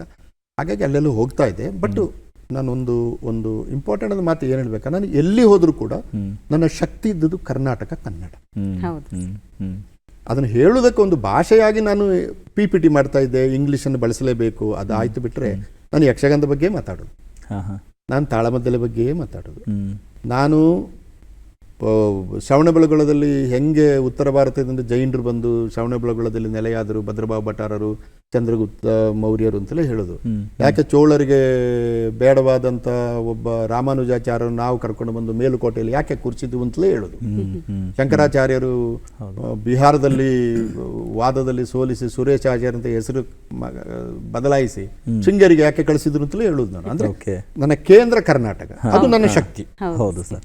ಆದರೆ ನಿಮ್ಮ students we are so lucky to have Bilimale ಅಂತ ಹೇಳ್ತಾರೆ ಸರ್. ಅಂದರೆ ಅಂದರೆ ಅಧ್ಯಯನಶೀಲವಾದಂಥ ವ್ಯಕ್ತಿ, ವಿಮರ್ಶಾತ್ಮಕವಾಗಿ ಬರಹಗಾರರಾಗಿ ಎಲ್ಲ ರೀತಿಯಿಂದಲೂ ಮಜಲುಗಳಿಂದ ಚಿಂತನೆ ಮಾಡುವಂಥ ವ್ಯಕ್ತಿ ಬೋಧನೆಗೆ ಅಂತ ನಿಂತಾಗ ಅವರ ಮನಸ್ಥಿತಿಯಲ್ಲಿ ಅವ್ರ ಹುಟ್ಟೂರಿಂದ ಹಿಡಿದು ಪರಿಸರ ಎಲ್ಲವೂ ಕೂಡ ತೊಗೊಂಡು ಬಂದು ಅವ್ರ ಮುಂದೆ ತೆರೆದಿಡ್ತಾರೆ. ಆವಾಗ ಆ ವಿದ್ಯಾರ್ಥಿಗಳು ಇನ್ನಷ್ಟು ಬೇರೆ ರೀತಿ ಅವರನ್ನು ತೊಡಗಿಸ್ಕೊಳ್ಳೋಕ್ಕೆ ಆಗತ್ತೆ ಅಂತ ಹೇಳಿ ತುಂಬ ಜನ ನಿಮ್ಮ ಶಿಷ್ಯರು ಕೂಡ ಮಾತಾಡ್ತಾರೆ. ನೀವು ಪ್ರಾಧ್ಯಾಪಕರಾಗಿ ಸರ್ ಅದರ ಬಗ್ಗೆ ಏನು ಹೇಳ್ತೀರಿ ಸರ್? ಎರಡು ವಿಷಯ ಇದೆ ಸರ್. ಒಂದು, ಪ್ರಾಧ್ಯಾಪಕನಾಗಿ ನಾನು ಇವತ್ತಿಗೂ ಕೂಡ ಕ್ಲಾಸ್ ಮಾಡಿ ಅಂದರೆ ನಾನು ತಯಾರು ಮಾಡಿಕೊಂಡೇ ಹೋಗೋದು. ನಾನು ಈಗಲೂ ಕೂಡ ನಾನು ಒಂದು ಪಂಪ ಭಾರತವನ್ನು 30 ವರ್ಷ ಪಾಠ ಮಾಡಿದ್ರು, 31ನೇ ವರ್ಷದಲ್ಲಿ ನಾಳೆ ಕ್ಲಾಸ್ ಮಾಡಬೇಕಂದ್ರೆ 12ನೇ ಆಶ್ವಾಸವನ್ನು ಓದಿ ಅರ್ಥ ಮಾಡಿಕೊಂಡೇ ಕ್ಲಾಸಿಗೆ ಹೋಗೋದು ನಾನು. ಹೀಗಾಗಿ ನನಗೆ ಕ್ಲಾಸ್ ಮಾಡುವಾಗ ಯಾವ ಸಂಶಯಗಳು ಕೂಡ ಬರೋದಿಲ್ಲ. ನಾನು ಅದನ್ನು ಆತ್ಮವಿಶ್ವಾಸದಿಂದ ಹೇಳ್ತೇನೆ. ಇದು ಒಂದು. ಹಾಗಾಗಿ ಮಕ್ಕಳಿಗೆ ಕ್ಲಾಸ್ ಕಮ್ಯುನಿಕೇಟ್ ಆಗ್ತದೆ. ಒಂದು 2-3 ಜನ ಇದ್ದೇ ಇರ್ತಾರೆ ಆಗಿದವರು, ಆದರೆ ಹೆಚ್ಚಿನವರು ಇದಕ್ಕೆ ನಾನು ಅನ್ಸ್ಕೊಂಡಿದ್ದು ನಾನು ತಯಾರಿ ಅಂತ. ಈಗಲೂ ನಾನು ಭಾಷಣಕ್ಕೆ ಹೋದಾಗ ಸುಮ್ಮನೆ ಹೋಗಲ್ಲ, ಅಥವಾ ವೇದಿಕೆ ಮೇಲೆ ಕೂತ ಮೇಲೆ ಒಂದು ಚೀಟಿ ತಕೊಂಡು ಎಂತ ಹಾಗೆ ಮಾಡೋದೇ ಇಲ್ಲ ನಾನು. ಹಾಗಾಗಿ ಇದಕ್ಕೆ ತಯಾರು ಮಾಡಿಕೊಂಡು ನಾನು ಹೋಗ್ತೇನೆ. ಇದು ಒಂದು. ಎರಡನೇದು, ಈಗ ಏನಾಗಿದೆ ಅಂದರೆ ಅಧ್ಯಾಪಕ ಮತ್ತು ವಿದ್ಯಾರ್ಥಿಗಳ ನಡುವಣ ಸಂಬಂಧ ತರಗತಿಗೆ ಮಾತ್ರ ಸೀಮಿತವಾಗಿದೆ. ಹೌದು ಸರ್. ನಾನು ಅದನ್ನು ಇವತ್ತಿನವರೆಗೆ ಹಾಗೆ ಇಟ್ಕೊಂಡಿಲ್ಲ. ಈಗ ಗದಾಯುದ್ಧ ಪಾಠ ಮಾಡಿದರೆ, ನಾನು ಗದಾಯುದ್ಧ ಕ್ಲಾಸಲ್ಲಿ ಪಾಠ ಮಾಡ್ತೇನೆ. ನೀವು ಆಗ ಹೇಳಿದ ಹಾಗೆ ವೇಣಿ ಸಂಹಾರದಿಂದ ಶುರು ಮಾಡಿದರೆ ಗದಾಯುದ್ಧ ರನ್ನ ಹೆಂಗೆ ಅದನ್ನು ಪುನರ್ ಸೃಷ್ಟಿಸಿದ, ಪಂಪನ ಪ್ರಭಾವ, ಇದೆಲ್ಲ ಹೇಳಿದ ಮೇಲೆ ಆ ಮಕ್ಕಳನ್ನು ನಾನು ಈ ಗದಾಯುದ್ಧ ಪಾಠ ಮಾಡಿ 15 ದಿವಸ 20 ದಿವಸ ಆದ ಮೇಲೆ ಗದಾಯುದ್ಧ ಅಂತ ಒಂದು ಯಕ್ಷಗಾನ ಇದ್ರೆ ಕರ್ಕೊಂಡು ಹೋಗ್ತೀನಿ ನಾನು. ಓಕೆ. ಏಯ್, ಗದಾಯುದ್ಧ ಓದಿದ್ರೆ ಇಲ್ಲ? ಓದಿದ್ದೇನೆ. ನಾಡಿದ್ದು ಯಕ್ಷಗಾನ ಇದೆ, ಬನ್ನಿ ಅಂತ. ದುಡ್ಡಿಲ್ಲ ಸರ್, ಎಷ್ಟೇ 5 ರೂಪಾಯಿ ಟಿಕೆಟು ನಾ ಕೊಡ್ತೀನಿ ಬಾ. 20-25 ಮಕ್ಕಳು ಕರ್ಕೊಂಡು ಹೋಗ್ತಿದ್ದೆ. ಆಮೇಲೆ ಭದ್ರಗಿರಿ ಕೇಶವದಾಸರು ಅಂತವರು ಗದಾಯುದ್ಧದ ಗಮಕ ಮಾಡ್ತಾರೆ. ಹೌದು ಸರ್. ಕರ್ಕೊಂಡು ಹೋಗ್ತೇನೆ ನಾನು. ಸೊ ಒಂದು ಟೆಕ್ಸ್ಟ್ ಕ್ಲಾಸಿನ ಒಳಗಡೆ ಮಾತ್ರ ಸೀಮಿತ ಮಾಡಿದರೆ ಅದು ಲಿಮಿಟೆಡ್ ಆಗ್ತದೆ. ಆದರೆ ನಮ್ಮ ಪಠ್ಯಗಳು ಕ್ಲಾಸಿಗೆ ಮಾತ್ರ ಸೀಮಿತ ಆಗಿಲ್ಲ. ನಾವು ಮಾಡ್ಕೊಂಡಿದ್ದೀವಿ, ಅದು ಬೇರೆ ಆಗಿಲ್ಲ. ಗದಾಯುದ್ಧ ಯಕ್ಷಗಾನ ಆಗ್ತದೆ, ಹೌದು. ಗದಾಯುದ್ಧ ಹರಿಕತೆ ಆಗ್ತದೆ, ಗದಾಯುದ್ಧ ಗಮಕ ಆಗ್ತದೆ, ಗದಾಯುದ್ಧದ ಕೆಲವು ಘಟನೆಗಳು ನಮ್ಮ ದೇವಸ್ಥಾನದ ಆರ್ಕಿಟೆಕ್ಚರ್ಗಳಲ್ಲಿದೆ. ಹೌದು. ಕರ್ಕೊಂಡೋಗಿ ನೋಡ, ಭೀಮನನ್ನು ಹೆಂಗೆ ಇವ ಚಿತ್ರ ಬರ್ದಿಯ ನೋಡು. ನಾನು ಜೇನುನಿಂದ ಗದಾಯುದ್ಧವನ್ನು ಇಂಗ್ಲೀಷ್ಗೆ ಮಾಡಿಸಿ ಪ್ರಕಟ ಮಾಡಿದಾಗ ನಾನು ಅದರ ಮುಖಪುಟದಲ್ಲಿ ಯಕ್ಷಗಾನ ಹಾಕಿಸಿದ್ದೆ ನಾನು. ಅಂದರೆ ಟೆಕ್ಸ್ಟ್ 10ನೇ ಶತಮಾನದಲ್ಲಿ ಫ್ರೀಸ್ ಆಗಿಲ್ಲ, ಸ್ಥಗಿತ ಆಗಿಲ್ಲ. ಅದು 21ನೇ ಶತಮಾನದಲ್ಲಿ ಯಕ್ಷಗಾನವಾಗಿ ಕಂಟಿನ್ಯೂ ಆಗ್ತಾ ಇದೆ. ನೀವು ನೋಡಿ ಇದನ್ನು ಅಂತ. ಆಗ ಮಕ್ಕಳಿಗೆ ಏನಾಗ್ತದೆ ಅಂತಂದರೆ ಒಂದು ಪಠ್ಯ ಮತ್ತು ಪಠ್ಯದ ಕಾಂಟೆಕ್ಸ್ಟ್ ಇದು ಸರಿಯಾಗಿ ಅರ್ಥ ಆಗ್ತದೆ. ಶ್ರೀಹರ್ಷನ ನೈಷಧೀಯ ಚರಿತೆಯನ್ನು ಕನಕದಾಸ ನಳಚರಿತೆ ಮಾಡಿದ. ನಳಚರಿತೆಯನ್ನ ಧ್ವಜಪುರ ನಾಗಪ್ಪಯ್ಯ ನಳದಮಯಂತಿ ಯಕ್ಷಗಾನ ಮಾಡಿದ. ಈ 3 ಗೊತ್ತಿರಬೇಕು ನಮ್ಮ ಮಕ್ಕಳಿಗೆ. ಹೌದು. ನೈಷಧೀಯ ಚರಿತೆ ಬಗ್ಗೆ ಸಣ್ಣ ಇಂಟ್ರೊಡಕ್ಷನ್ ಇರಬೇಕು, ನಳಚರಿತ್ರೆಯನ್ನು ಓದಬೇಕು, ಯಕ್ಷಗಾನ ತಾಳಮದ್ದಲೇ ಇರ್ಬೋದು, ಯಕ್ಷಗಾನ ಹೋಗಿ ನೋಡಲೇಬೇಕು ನೀವು. ಇದ್ರ ಜೊತೆಗೆ ನಳಚರಿತ್ರೆ ತಮಿಳುನಾಡಿನಲ್ಲಿ ಹೇಗಿದೆ ನೋಡಿ. ಸುಮ್ಮನೆ ಉದಾಹರಣೆ ಹೇಳುದು ನಾನು. ಈಗ ರಾಜಸ್ಥಾನದಲ್ಲಿ ದೋಲಾಮಾರು ಅಂತ ಒಂದು ಹಾಡಿದೆ. ಆ ದೋಲಾಮಾರು ಹಾಡು ಏನಂದ್ರೆ, ಈಗ ನಮ್ಮಲ್ಲಿ ನಿಮಗೆ ಗೊತ್ತಿದೆ ನಳಚರಿತ್ರೆ ಅಥವಾ ಯಕ್ಷಗಾನದಲ್ಲಿ ನಳ ಮತ್ತು ದಮಯಂತಿ ಒಮ್ಮೆ ಬೇರ್ಪಟ್ಟು ಆಮೇಲೆ ಪುನಃ ಮದುವೆ ಆದಲ್ಲಿಗೆ ಕತೆ ಮುಗೀತದೆ. ಪುನರ್ ವಿವಾಹದೊಂದಿಗೆ ಮುಗೀತದೆ. ನಮ್ಮಲ್ಲಿ ಸಾಮಾನ್ಯ ಮದುವೆ ಆಗಿ ಸುಖವಾಗಿದ್ರು ಅಂತ ಹೇಳುದು. ಕತೆ ಶುರು ಆಗುದು ಮದುವೆ ಆದ ಮೇಲೆ, ಅದು ನಮ್ಮ ಜನಕ್ಕೆ ಗೊತ್ತಾಗಲ್ಲ. ಸುಖವಾಗಿದ್ರು ಅಂತ ಮುಗೀತದೆ. ಅದು ಭಾರತೀಯ ಪಠ್ಯ ಪರಂಪರೆಯ ಒಂದು ಗುಣ. ಅದು ಈ ದೋಲಾಮಾರು ನಳ ಮತ್ತು ದಮಯಂತಿಗೆ ಮದುವೆ ಆದಮೇಲೆ ಅವನಿಗೆ 2 ಮಕ್ಕಳಾಗ್ತಾರೆ. ಆ ಮಕ್ಕಳ ಕತೆ. ಅದರಿಂದ ನಿಮಗೆ ಭಾರತ ಅರ್ಥ ಆಗಬೇಕಾದ್ರೆ ಭಾರತದ ಒಂದು ಪಠ್ಯ, ಸಾಹಿತ್ಯಿಕ ಪಠ್ಯ, ಶ್ರೀಹರ್ಷನ ನೈಷಧೀಯ ಚರಿತೆ ಆದರೂ ತಗೊಳ್ಳಿ, ನಳದಮಯಂತಿ ಆದರೂ ತಗೊಳ್ಳಿ, ಅದು ಕನ್ನಡದಲ್ಲಿ ಹೇಗಿದೆ, ಗಮಕದಲ್ಲಿ ಹೇಗಿದೆ, ತಮಿಳಿನಲ್ಲಿ ಹೇಗಿದೆ, ತೆಲುಗಿನಲ್ಲಿ ಹೇಗಿದೆ, ರಾಜಸ್ಥಾನದಲ್ಲಿ ಹೇಗಿದೆ, ದೋಲಾಮಾರು. ಯಾಕೆ ನಾನು ಕಷ್ಟಪಟ್ಟು ದೋಲಾಮಾರು ಇಂಟರ್ನೆಟ್ಟಲ್ಲಿ ಸರ್ಚ್ ಮಾಡಿ ಡೌನ್ಲೋಡ್ ಮಾಡಿ ಕ್ಲಾಸಿಗೆ ಹೋಗಿ ಮಕ್ಕಳಿಗೆ ತೋರಿಸ್ತೇನೆ. ಏಯ್ ನೋಡ್ರೆ ಹೆಂಗೆ ಎಷ್ಟು ಚೆನ್ನಾಗಿದೆ ನೋಡಿ, ದೋಲ ಮತ್ತು ಮಾರು ಹೆಂಗಿದ್ದಾರೆ. ಈ ದೋಲ ಮತ್ತು ಮಾರು ಮತ್ತು ನಮ್ಮ ನಳದಮಯಂತಿಯ ಕಥೆಗೆ ಏನು ಸಂಬಂಧ, ಇದು ಹೇಳ್ತೇನೆ. ಆಗ ಮಕ್ಕಳಿಗೆ ಏನಾಗ್ತದೆ ಅಂತಂದರೆ, ನಮ್ಮ ಮೇಷ್ಟ್ರು ಸ್ವಲ್ಪ ಕೆಲಸ ಮಾಡ್ತಾರಪ್ಪ, ಬರೀ ಪಾಠ ಮಾಡೋದೆಲ್ಲ ಮಾಡ್ತಾರಂತೆ. ಹೀಗಾಗಿ ಇದನ್ನು ನಾನು ಉದ್ದಕ್ಕೂ ಮಾಡ್ತಿದ್ದೆ. ನಮಗೆ JNUನಲ್ಲಿ 3 ಗಂಟೆ ಕ್ಲಾಸು. 3 ಗಂಟೆ ಕ್ಲಾಸ್ ಆದರೆ ನಾನು ಇದಕ್ಕೆಲ್ಲ ತಯಾರು ಮಾಡಿಕೊಂಡು ಹೋಗ್ತಾ ಇದ್ದೆ. ಸರ್ ಖಂಡಿತ ಸರ್, ಬಹಳ ಖುಷಿಯಾಗುತ್ತೆ ಸರ್. ಅಂದರೆ ತಮ್ಮ ಕಾರ್ಯವ್ಯಾಪ್ತಿ ಕ್ಷೇತ್ರ ಏನಿದೆ ಬಹಳ ವಿಸ್ತಾರವಾಗಿರುವಂಥದ್ದು. ಅಂದರೆ ಬೇರೆ ರಾಜ್ಯಗಳಲ್ಲಿ, ದೇಶ ವಿದೇಶಗಳಲ್ಲಿ, ಆದರೆ ತಾವು ಆಗಲೇ ಹೇಳಿದ ಹಾಗೆ ಶಕ್ತಿ ಕೇಂದ್ರ ಅನ್ನುವಂಥದ್ದು ಕರ್ನಾಟಕ ಕನ್ನಡ. ಈಗ ನಮಗೆ ಖುಷಿ ಏನಂದರೆ ನೀವು ಕನ್ನಡ ಅಭಿವೃದ್ಧಿ ಪ್ರಾಧಿಕಾರದ ಚುಕ್ಕಾಣಿಯನ್ನು ಹಿಡಿದಿರುವಂಥದ್ದು. ನಿರೀಕ್ಷೆಗಳು ಬಹುಶಃ ಹೆಚ್ಚಿರುತ್ತೆ ನಿಮ್ಮಂತಹ ಕನ್ನಡಿಗರು ಈ ಸ್ಥಾನದಲ್ಲಿ ಕೂತಾಗ. ಏನು ಹೇಳ್ತೀರಿ ಸರ್? ಇಲ್ಲ, ಅದು ಅದು ಅದು ಸಂತೋಷವೇ ನನಗೆ. ಸರಳವಾಗಿ ಹೇಳಬೇಕು ಅಂದರೆ ಕನ್ನಡ ಅಭಿವೃದ್ಧಿ ಪ್ರಾಧಿಕಾರ ಒಂದು ಸಣ್ಣ ಒಂದು ಬೇರೆ ಆಯಾಮ ಕೊಡಬೇಕು ಅಂತ ಒಂದು ಆಶೆ ಇದೆ ನನಗೆ. ಅದಕ್ಕೆ ಸ್ವಲ್ಪ ಕೆಲಸ ಶುರು ಮಾಡಿದ್ದೇನೆ. ಆ ಆಯಾಮಗಳು ಏನು ಅಂದರೆ, ಒಂದು, ನಾವು ಕನ್ನಡವನ್ನು ಈಗ ಪ್ರಾಧಿಕಾರಕ್ಕೆ ದಿನಾ ಸಮಸ್ಯೆಗಳು ಬರ್ತವೆ. ಈಗ ಸರ್ಕಾರ ಒಂದು ಆದೇಶ ಹೊರಡಿಸ್ತದೆ, 60% ಬೋರ್ಡ್ ಕನ್ನಡ ನಾಮಫಲಕಗಳಲ್ಲಿ ಕನ್ನಡ ಬರಬೇಕು ಅಂತ. ನನಗೆ ದಿನ 50 ಮೇಲ್ಗಳು ಬರ್ತವೆ. ಅದು ಏನಂದರೆ, ಸರ್ ಇಲ್ಲಿ ಮಾಡಲಿಲ್ಲ ಇವನು, ನೀವು ಬಂದು ಆ್ಯಕ್ಷನ್ ತಗೊಳ್ಳಿ. ಇದು ಅಂದರೆ ಅವನೇ ಹೋಗಿ ಕೇಳ್ಬೋದು, ಸರ್ಕಾರದ ಆದೇಶ ಇದೆಯಪ್ಪ ನೀನು ಯಾಕೆ ಹಾಕಲಿ ಅಂತ. ಆದರೆ ಜನ ಏನು ಮಾಡ್ತಾರೆ ಅಂದರೆ, ಪ್ರಾಧಿಕಾರ ಇದೆಯಲ್ಲ ನಮಗೆ ಯಾಕೆ ಟೆನ್ಷನ್ ಅಂತ ನಮ್ಮ ಮೇಲೆ ಹಾಕ್ತಾರೆ. ಇಂಥದ್ದು ದಿನೋ ಕ್ರಾಪ್ ಅಪ್ ಆಗ್ತಾ ಇರ್ತದೆ. ನಮ್ಮ ಮುಖ್ಯ ಸಮಯ ಅದರಲ್ಲಿ ಹೋಗ್ತದೆ. ಮತ್ತು ಈಗ ಸರೋಜಿನಿ ಮಹಿಷಿ ಆಯೋಗದ ನಿನ್ನೆ ಮೊನ್ನೆ ಚರ್ಚೆ ಬಂತು. ಸಹಜವಾಗಿ ನಮಗೆ ಅನೇಕರು ಪ್ರಶ್ನೆಗಳನ್ನು ಕೇಳ್ತಾರೆ, ನಿಮ್ಮ ಸ್ಟ್ಯಾಂಡ್ ಏನು ಇದೆ, ನಾವು ಅದರ ಬಗ್ಗೆ ಒಂದು ಸ್ಟೇಟ್ಮೆಂಟ್ ಕೊಡಬೇಕಾಗ್ತದೆ. ಇದ್ದಕ್ಕಿದ್ದಂಗೆ ಶಿಕ್ಷಣ ಇಲಾಖೆಯವರು ಶಿಕ್ಷಣ ಮಾಧ್ಯಮವನ್ನು ಇಂಗ್ಲೀಷಲ್ಲಿ ಮಾಡಬೇಕು ಅಂತ ಹೇಳಿದರು. ನಿಮ್ಮ ಪ್ರಾಧಿಕಾರದ ಸ್ಟ್ಯಾಂಡ್ ಏನು ಅಂತ ಕೇಳ್ತಾರೆ. ಹಾಗಾಗಿ ನಮಗೆ ದಿನನಿತ್ಯ ಹುಟ್ಟಿಕೊಳ್ಳುವ ಸಮಸ್ಯೆಗಳಿಗೆ ಪರಿಹಾರಗಳನ್ನು ಕಂಡುಕೊಂಡು ಅದನ್ನು ಅಧ್ಯಯನ ಮಾಡಿ ಒಂದು ಸೂಕ್ತವಾದ ಪರಿಹಾರವನ್ನು ಸಂಬಂಧಪಟ್ಟವರಿಗೆ ಒಂದು ಸಲಹಾ ರೂಪದಲ್ಲಿ ಕೊಡುವ ಕೆಲಸ ತುಂಬ ಆಗ್ತದೆ. ಇದನ್ನು ನಾವು ತುಂಬ ಎಚ್ಚರದಿಂದ ಮಾಡ್ತೇವೆ. ನೋಡಿ, ಭಾರತ ದೇಶದಲ್ಲಿ 19,569 ತಾಯ್ನುಡಿಗಳಿವೆ. ಇದು 2011 ಜನಗಣತಿ. ಈ ತಾಯ್ನುಡಿಗಳಲ್ಲಿ 22 ಭಾಷೆಗಳು ಮಾತ್ರ ಭಾರತದ ಸಂವಿಧಾನದ 8ನೇ ಪರಿಚ್ಛೇದದಲ್ಲಿ ಸೇರಿಸಿರೋದು. ಈಗ ನೀವು ಭಾಷೆಯ ವಿದ್ಯಾರ್ಥಿಗಳು ಒಂದು ಪ್ರಶ್ನೆ ಕೇಳಬೇಕು, 22 ಭಾಷೆಗಳು ಸರಿಯಪ್ಪ, ಅವಕ್ಕೆ ಸಾಕಷ್ಟು ಸಮಸ್ಯೆಗಳಿವೆ, ಆದರೂ ಒಂದು ಸರ್ಕಾರದ ರೆಕಗ್ನಿಷನ್ ಇದೆ ಅದಕ್ಕೆ. ಈ ಉಳಿದ ಭಾಷೆಗಳನ್ನು ಏನು ಮಾಡೋದು ನಾವು ಅಲ್ವಾ? ಕರ್ನಾಟಕದಲ್ಲಿ 230ಕ್ಕಿಂತ ಹೆಚ್ಚು ಸಣ್ಣ ಭಾಷೆಗಳಿವೆ. ಇವನು ಸಾಯ್ಲಿಕ್ಕೆ ಬಿಡುತ್ತಾ? ಈ ನಡುವೆ ಹಿಂದಿ 1971ರಿಂದ 2011 ನಡುವೆ ಬಹಳ ವೇಗವಾಗಿ ಬೆಳೀತಾ ಇದೆ. ಸಹಜವಾಗಿ ಅದು ಯಾಕೆ ಅಂತ ನಮಗೆಲ್ಲರಿಗೂ ಕೂಡ ಒಂದು 66% ವೇಗದಲ್ಲಿ ಬೆಳೀತಾ ಇದೆ. ಸಂತಾಲಿ ಭಾಷೆ 1971 ಜನಗಣತಿಯಲ್ಲಿ ಅದರ ಸಂಖ್ಯೆ 5 ಲಕ್ಷ, 2011 ಜನಗಣತಿಯಲ್ಲಿ 75 ಲಕ್ಷ. ಅದು 8th ಶೆಡ್ಯೂಲ್ಗೆ ಸೇರಿತು. ನೋಡಿ, 2008ರಲ್ಲಿ 8th ಶೆಡ್ಯೂಲ್ಗೆ ಸಂಖ್ಯೆ ಜಾಸ್ತಿ ಅಂದುಕೊಳ್ಳಿ ಸೇರಿತು. ಹೆಂಗೆ ಈ ಭಾಷೆ ಬೆಳೆಯಿತು? ಆ ಭಾಷೆಯನ್ನು ಹೆಂಗೆ ಬೆಳೆಸಿದ್ರು ಜನ? ಈ ತಮಿಳು, ತೆಲುಗು ಮೊದಲಾದ ಭಾಷೆಗಳು 12-13% ವೇಗದಲ್ಲಿ ಬೆಳೀತಾ ಇದೆ. ಬಂಗಾಳಿಗಳಿಗೆ ಸ್ವಲ್ಪ ಭಾಷೆಯ ಬಗ್ಗೆ ಇದು ಜಾಸ್ತಿ ಪ್ರೀತಿ ಜಾಸ್ತಿ, ಅದು 17% ವೇಗದಲ್ಲಿ ಬೆಳೀತಾ ಇದೆ. ಕನ್ನಡ ಬೆಳೀತಾ ಇರೋದು 3.73%. ಎಂಥ ವಿಪರ್ಯಾಸ ಸರ್, ತುಂಬ ಕಡಿಮೆ ಬೆಳೀತಾ ಇದೆ. ಇದನ್ನು ಗೋಲ್ಡ್ ಇಟ್ಟುಕೊಂಡು ಕೂತ್ಕೊಳ್ಳೋದು ಏನೂ ಆಗಲ್ಲ. ನಾವು ಈ ಭಾಷೆನ ಹೆಂಗೆ ಬೆಳೆಸಬೇಕು? ಈಗ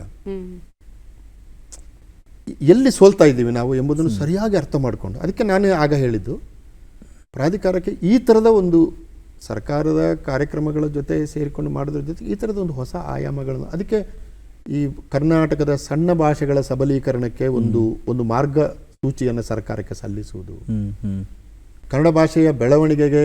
ಆದರೆ ಇದು ಪ್ರವಾಹದ ವಿರುದ್ಧವಾಗಿ ಈಜುವ ಕೆಲಸ ಅಂತ ಚೆನ್ನಾಗಿ ಗೊತ್ತಿದೆ ನನಗೆ. ಆದರೆ ನಾನು ಆ ಕುರ್ಚಿಯಲ್ಲಿ ಕುಳಿತದ್ರಿಂದ ಮಾಡೋ ಕೆಲಸ ಮಾಡಬೇಕು.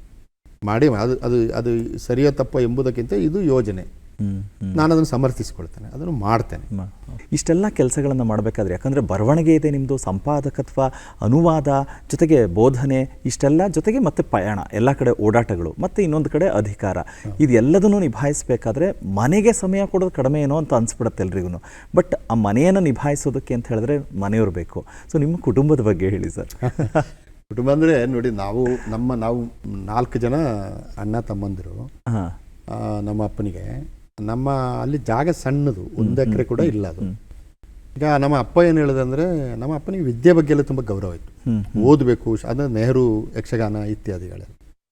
ಸೊ ನಾನು ಓದಿದೆ, ನನ್ನ ಅಣ್ಣನೂ ಓದಿದ, ತಂಗಿ ಮದುವೆಯಾಗಿ ಬೇರೆ ಮನೆಗೆ ಹೋಗ್ತಾಳೆ ಅಂತ ನಿಮಗೆ ಹೋಗಿದ್ದಾಳೆ. ಮನೇಲಿ ಒಬ್ಬ ಅಣ್ಣ ಇದ್ದಾನೆ, ಅವನು ಸ್ವಲ್ಪ ಓದಿದ್ದು ಕಡಿಮೆ. ಅದಕ್ಕೆ ಅವ್ರು ಏನು ಹೇಳಿದಾರೆ ಅಂದರೆ, ನೀವು ಸ್ವಲ್ಪ ಓದಿದ್ದು ಕಡಿಮೆ, ನೀವು ನಮ್ಮನ್ನು ನೋಡಿಕೊಂಡು ಇಲ್ಲೇ ಇರಲಿ, ಓಕೆ, ನೀವು ಓದಿ ನಿಮ್ಮ ಬದುಕನ್ನು ನೀವು ನೋಡ್ಕೊಳ್ಬೇಕು, ವರ್ಷಕ್ಕೊಮ್ಮೆ ಬನ್ನಿ, ಎಲ್ಲರೂ ಸೇರಿ ಊಟ ಮಾಡಿ ಹೋಗಿ ಅಂತ ಹೇಳಿದರು. ನಾವು ಅದನ್ನು ಸರಿಯಾಗಿ ಪಾಲಿಸಿದ್ದೀವಿ. ನನ್ನ ದೊಡ್ಡಣ್ಣ ಕಾರ್ಕಳದಲ್ಲಿದ್ದಾನೆ, ನಾನು ಡೆಲ್ಲಿಯಲ್ಲಿದ್ದೇನೆ, ಈಗ ಬೆಂಗಳೂರಿಗೆ ಬಂದಿದ್ದೇನೆ. ನನ್ನ ತಂಗಿ ಮದುವೆಯಾಗಿ ಅವಳ ಗಂಡನ ಮನೆಯಲ್ಲಿದ್ದಾಳೆ. ಮನೆಯಲ್ಲಿ ಒಂದು ಮನೆ ಇದೆ, ಬಿಳಿಮಲೆ ಅಂತ, ಈಗಲೂ ಇದೆ. ನಾವು ವರ್ಷಕ್ಕೊಂದ್ಸರಿ ಅಣ್ಣನಿಗೆ ಫೋನ್ ಮಾಡ್ತೇನೆ, ಬರ್ತೀವ ಮರೆ, ಬಾ ಮರೆ, ನಾನು ಬರ್ತೀನಿ ಅಂತ. ನಾವೆಲ್ಲ ಫ್ರೆಂಡ್ಸ್ ಥರ ಹೋಗ್ತೀವಿ, ಊಟ ಮಾಡ್ತೀವಿ, ಅಪ್ಪನ ನೆನೆಸ್ಕೋತೀವಿ, ಅಮ್ಮನ ನೆನೆಸ್ಕೋತೀವಿ. ಈಗ ಮೊನ್ನೆ ಮಾತಾಡಿದ್ವಿ, ನಾನು ವಿಧಾನಸೌಧದಲ್ಲಿ ಅಣ್ಣ ಅಪ್ಪ ಇದ್ರೆ ಎಷ್ಟು ಸಂತೋಷ ಪಡ್ತಿದ್ರಲ್ವ, ಅಮ್ಮ ಇದ್ರೆ ಎಷ್ಟು ಸಂತೋಷ ಪಡ್ತಿದ್ರಲ್ವ ಅಂತ ನಮಗೆ ಒಂದು, ಅಂದರೆ ಅವ್ರು ಇರೋದಿಲ್ಲ ಅಂತ ಗೊತ್ತಿದೆ ನಮಗೆ. ಆದರೂ ಆ ನೆನಪಿನ ಜೊತೆಗೆ ಅದನ್ನು ಒಂದು ಶಕ್ತಿಯಾಗಿ ಮಾರ್ಪಾಟು ಮಾಡಿಕೊಂಡು, ಯಾಕಂದರೆ ಅವರೆಲ್ಲ ನೋಡಿ ಒಂದು ಅವರು ನೋಡಿ ಆ ಯೋಚನೆ ನೋಡಿ, ನೀವು ಅಂದರೆ ಒಂದೇ ಮನೇಲಿದ್ರೆ ನೀವು ಜಗಳ ಮಾಡ್ತೀರಿ ಅಂತ, ಈ ದಾಯಾದಿ ಜಗಳ ಗೊತ್ತಲ್ಲ ನಿಮಗೆ, ಕುಟುಂಬಗಳು ನಂಗೊಂಚೂರು ಜಾಗ ಕೊಡು, ನಂಗೊಂಚೂರು ಜಾಗ ಕೊಡು, ಇದು ನಮ್ಮಲ್ಲಿ ಜಾಸ್ತಿ. ವಿದ್ಯೆ ಪಡೆದವರು ಕೂಡ ನಾವು ಹುಟ್ಟಿದ ಮೇಲೆ ನಂಗೊಂಚೂರು ಜಾಗ ಬೇಕು ಅಂತ ಹೋಗಿ ಜಗಳ ಮಾಡಿ ತಗೋತಾರೆ. ನಮ್ಮಲ್ಲಿ ಅನೇಕ ಕೇಸುಗಳು ಅಂಥದ್ದು. ನಾವೇನು ಹಾಗೆ ಮಾಡಲಿಲ್ಲ, ನಮ್ಮ ಪಾಡಿಗಿದ್ದೇನೆ. ಮತ್ತು ನಾನು ಪ್ರೀತಿಸಿದ ಒಂದು ಹುಡುಗಿಯನ್ನು ಮದುವೆ ಆದರೆ ಸ್ವಲ್ಪ ಕಷ್ಟ ಆಯಿತು ಮದುವೆ ಆಗಲಿಕ್ಕೆ. ಆ ಕಾಲದಲ್ಲಿ 6-7 ವರ್ಷ ಒದ್ದಾಡಬೇಕಾಯ್ತು. ಆದರೆ ಯಾರಿಗೂ ತೊಂದರೆ ಆಗದಾಗೆ ಮದುವೆ ಆಗಿದ್ದೇನೆ. ಅವಳು ನನ್ನ ಜೊತೆ ಇದ್ದಾಳೆ. ಕೌಟುಂಬಿಕ ಸಂಬಂಧಗಳು ಚೆನ್ನಾಗಿರ್ಬೇಕೆಂಬುದು ನನ್ನ ಅನೇಕ ನಂಬಿಕೆಗಳಲ್ಲಿ ಒಂದು. ಹೆಂಡತಿ ಜೊತೆ ಇರ್ಬೋದು, ತಂಗಿ ಜೊತೆ ಇರ್ಬೋದು, ಇರೋದೇ ಸಣ್ಣ ಕುಟುಂಬಗಳು, ಅದು ಚೆನ್ನಾಗಿರ್ಬೇಕು. ನಿಜ ಸರ್. ಆ ಚೆನ್ನಾಗಿರ್ಬೇಕಾದ್ರೆ ಸ್ವಲ್ಪ ಕಾಂಪ್ರಮೈಸ್ ಮಾಡಬೇಕಾಗುತ್ತೆ. ನಾವು ಏನೋ ತಂಗಿ ಏನೋ ಹೇಳ್ಬಿಡ್ತಾಳೆ, ಯಾಕೆ ಬೇಜಾರು ಮಾಡ್ಕೋಬೇಕು, 2 ದಿವಸ ಬಿಟ್ಟು ಫೋನ್ ಮಾಡಿ. ಗಂಡ ಹೆಂಡತಿ ನಡುವೆ ಒಂದು ಸಣ್ಣ ಜಗಳ ಯಾವುದೋ ಬರುತ್ತೆ, ಒಂದು ದಿವಸ ಮಾತಾಡಬೇಡಿ, 2ನೇ ದಿವಸ ಶಾಲೆಗೆ ಹೋಗ್ಲಿಕ್ಕೆ ಲೇಟ್ ಆಗಲಿಲ್ಲ ನಿನಗೆ, ಅಷ್ಟೇ. ಅವೇನು ಹೊಡೆದಾಟಗಳ, ಕೊಲೆಗಳ ಅಲ್ಲವಲ್ಲ. ಹಾಗೆ ಕೌಟುಂಬಿಕ ಸಂಬಂಧಗಳು ಚೆನ್ನಾಗಿರ್ಬೇಕು. ಮತ್ತೆ ನಾವು ಇಷ್ಟು ಸಾಹಿತ್ಯ ಓದಿ, ಇಷ್ಟು ಲೋಕ ಸುತ್ತಿ, ನಮ್ಮ ಮಾನವ ಸಂಬಂಧಗಳನ್ನೇ ಸರಿ ಇಟ್ಟುಕೊಂಡಿಲ್ಲ, ಆ ಸಾಧನೆಗೆ ಏನು ಬೆಲೆ ಇದೆ? ನಿಜ ಸರ್, ನಿಜ. ಇಲ್ಲ, ನಿಮ್ಮ ಮಾತುಗಳೆಲ್ಲವೂ ಕೇಳಿದ್ರೆ ಎಷ್ಟು ಮ್ಯಾಚ್ ಆಗುತ್ತೆ ನಮ್ಮ ಚಂದನ ವಾಹಿನಿಗೆ ಅಂದರೆ ಸರ್, ನಮ್ಮ ಚಂದನ ವಾಹಿನಿ ಕೂಡ ಅಂಥ ಒಂದು ಕುಟುಂಬದ ವಾತಾವರಣವನ್ನು ನಿರ್ಮಾಣ ಮಾಡಿರೋದ್ರಿಂದನೇ ಎಲ್ಲ ಕ್ಷೇತ್ರದವ್ರನ್ನೂ ಇಲ್ಲಿ ಕರ್ಕೊಂಡು ಬರುತ್ತೆ. ಆ್ಯಂಡ್ ನಿಮ್ಮಂಥ ಸಾಧಕರನ್ನು ಕೂರಿಸ್ಕೊಂಡಾಗ ಒಂದಷ್ಟು ಈ ಪ್ರೋಗ್ರಾಮ್ ಮೂಲಕ ಪಾಠ ಹೇಳುವಂಥ ಕೆಲಸ ಮಾಡ್ತೀವಿ. ಇವತ್ತು ಐ ಥಿಂಕ್ ಶ್ವೇತಾ ನಾನು ಇಬ್ಬರು ಸ್ಟೂಡೆಂಟ್ಸ್ ಆಗಿ ಕೂತ್ಕೊಂಡಿದ್ದೀವಿ ಸರ್. ಯಾಕೆಂದರೆ ನಿಮ್ಮ ಪ್ರತಿ ಉತ್ತರಗಳನ್ನು ಹೇಳಬೇಕಾದ್ರೂ ಕೂಡ ಅಂದರೆ ನೀವು ಸ್ವತಃ ಅನುಭವಿಸಿ ಹೇಳ್ತಾ ಇದ್ರಿ. ನಮ್ಮನ್ನು ನಿಮ್ಮ ಕಾಡಿಗೆಲ್ಲ ಕರ್ಕೊಂಡು ಹೋದಂಗೆ ಅನುಭವ ಆಯಿತು. ಭಾಳ ಖುಷಿ ಆಯಿತು ಸರ್. ನೀವು ಇವತ್ತು ಸಂಚಿಕೆಗೆ ಬಂದಿದ್ದಿರ್ಬೋದು, ನಿಮ್ಮ ವಿಚಾರಗಳು ಇನ್ನೂ ತುಂಬ ಇದೆ ಮಾತನಾಡೋದು, ಆದರೆ ಸದ್ಯಕ್ಕಂತೂ ಇಷ್ಟಂತೂ ಮಾತಾಡಿದ್ದೀವಿ. ಆ್ಯಂಡ್ ನಿಮ್ಮ ಹೊಸ ಪಥ ಏನಿದೆಯಲ್ಲ ಸರ್, ಕನ್ನಡ ಅಭಿವೃದ್ಧಿ ಪ್ರಾಧಿಕಾರದ ಅಧ್ಯಕ್ಷರಾಗಿ ಕೆಲಸ ಮಾಡೋಕ್ಕೆ ಹೊರಟಿದ್ದೀರಲ್ಲ, ಅದೆಲ್ಲವೂ ಕೂಡ ಮತ್ತೊಂದು ಯಶೋಗಾಥೆಯನ್ನು ಬರಲಿ ಅಂತ ನಾವು ಆಶಿಸ್ತಾ ಇದ್ದೀವಿ. ಇವತ್ತು ವಾರದ ಅತಿಥಿಗೆ ಬಂದದಕ್ಕೆ ಚಂದನ ವಾಹಿನಿ ನಮ್ಮ ವೀಕ್ಷಕರ ಪರವಾಗಿ ನಿಮಗೆ ಹೃದಯ ತುಂಬಿದ ಧನ್ಯವಾದಗಳು ಸರ್. ಧನ್ಯವಾದ. ನನಗೂ ತುಂಬ ಖುಷಿ ಆಯಿತು. ಒಂದು ಚಾನಲ್ನಲ್ಲಿ ಕುಳಿತು ಮಾತಾಡೋದಕ್ಕಿಂತ ಹೆಚ್ಚಾಗಿ ಎಲ್ಲ ಒಟ್ಟಿಗೆ ಕೂತ್ಕೊಂಡು ಹರಟಿದ್ದೀವಿ. ನಿಜ ಸರ್. ಧನ್ಯವಾದಗಳು.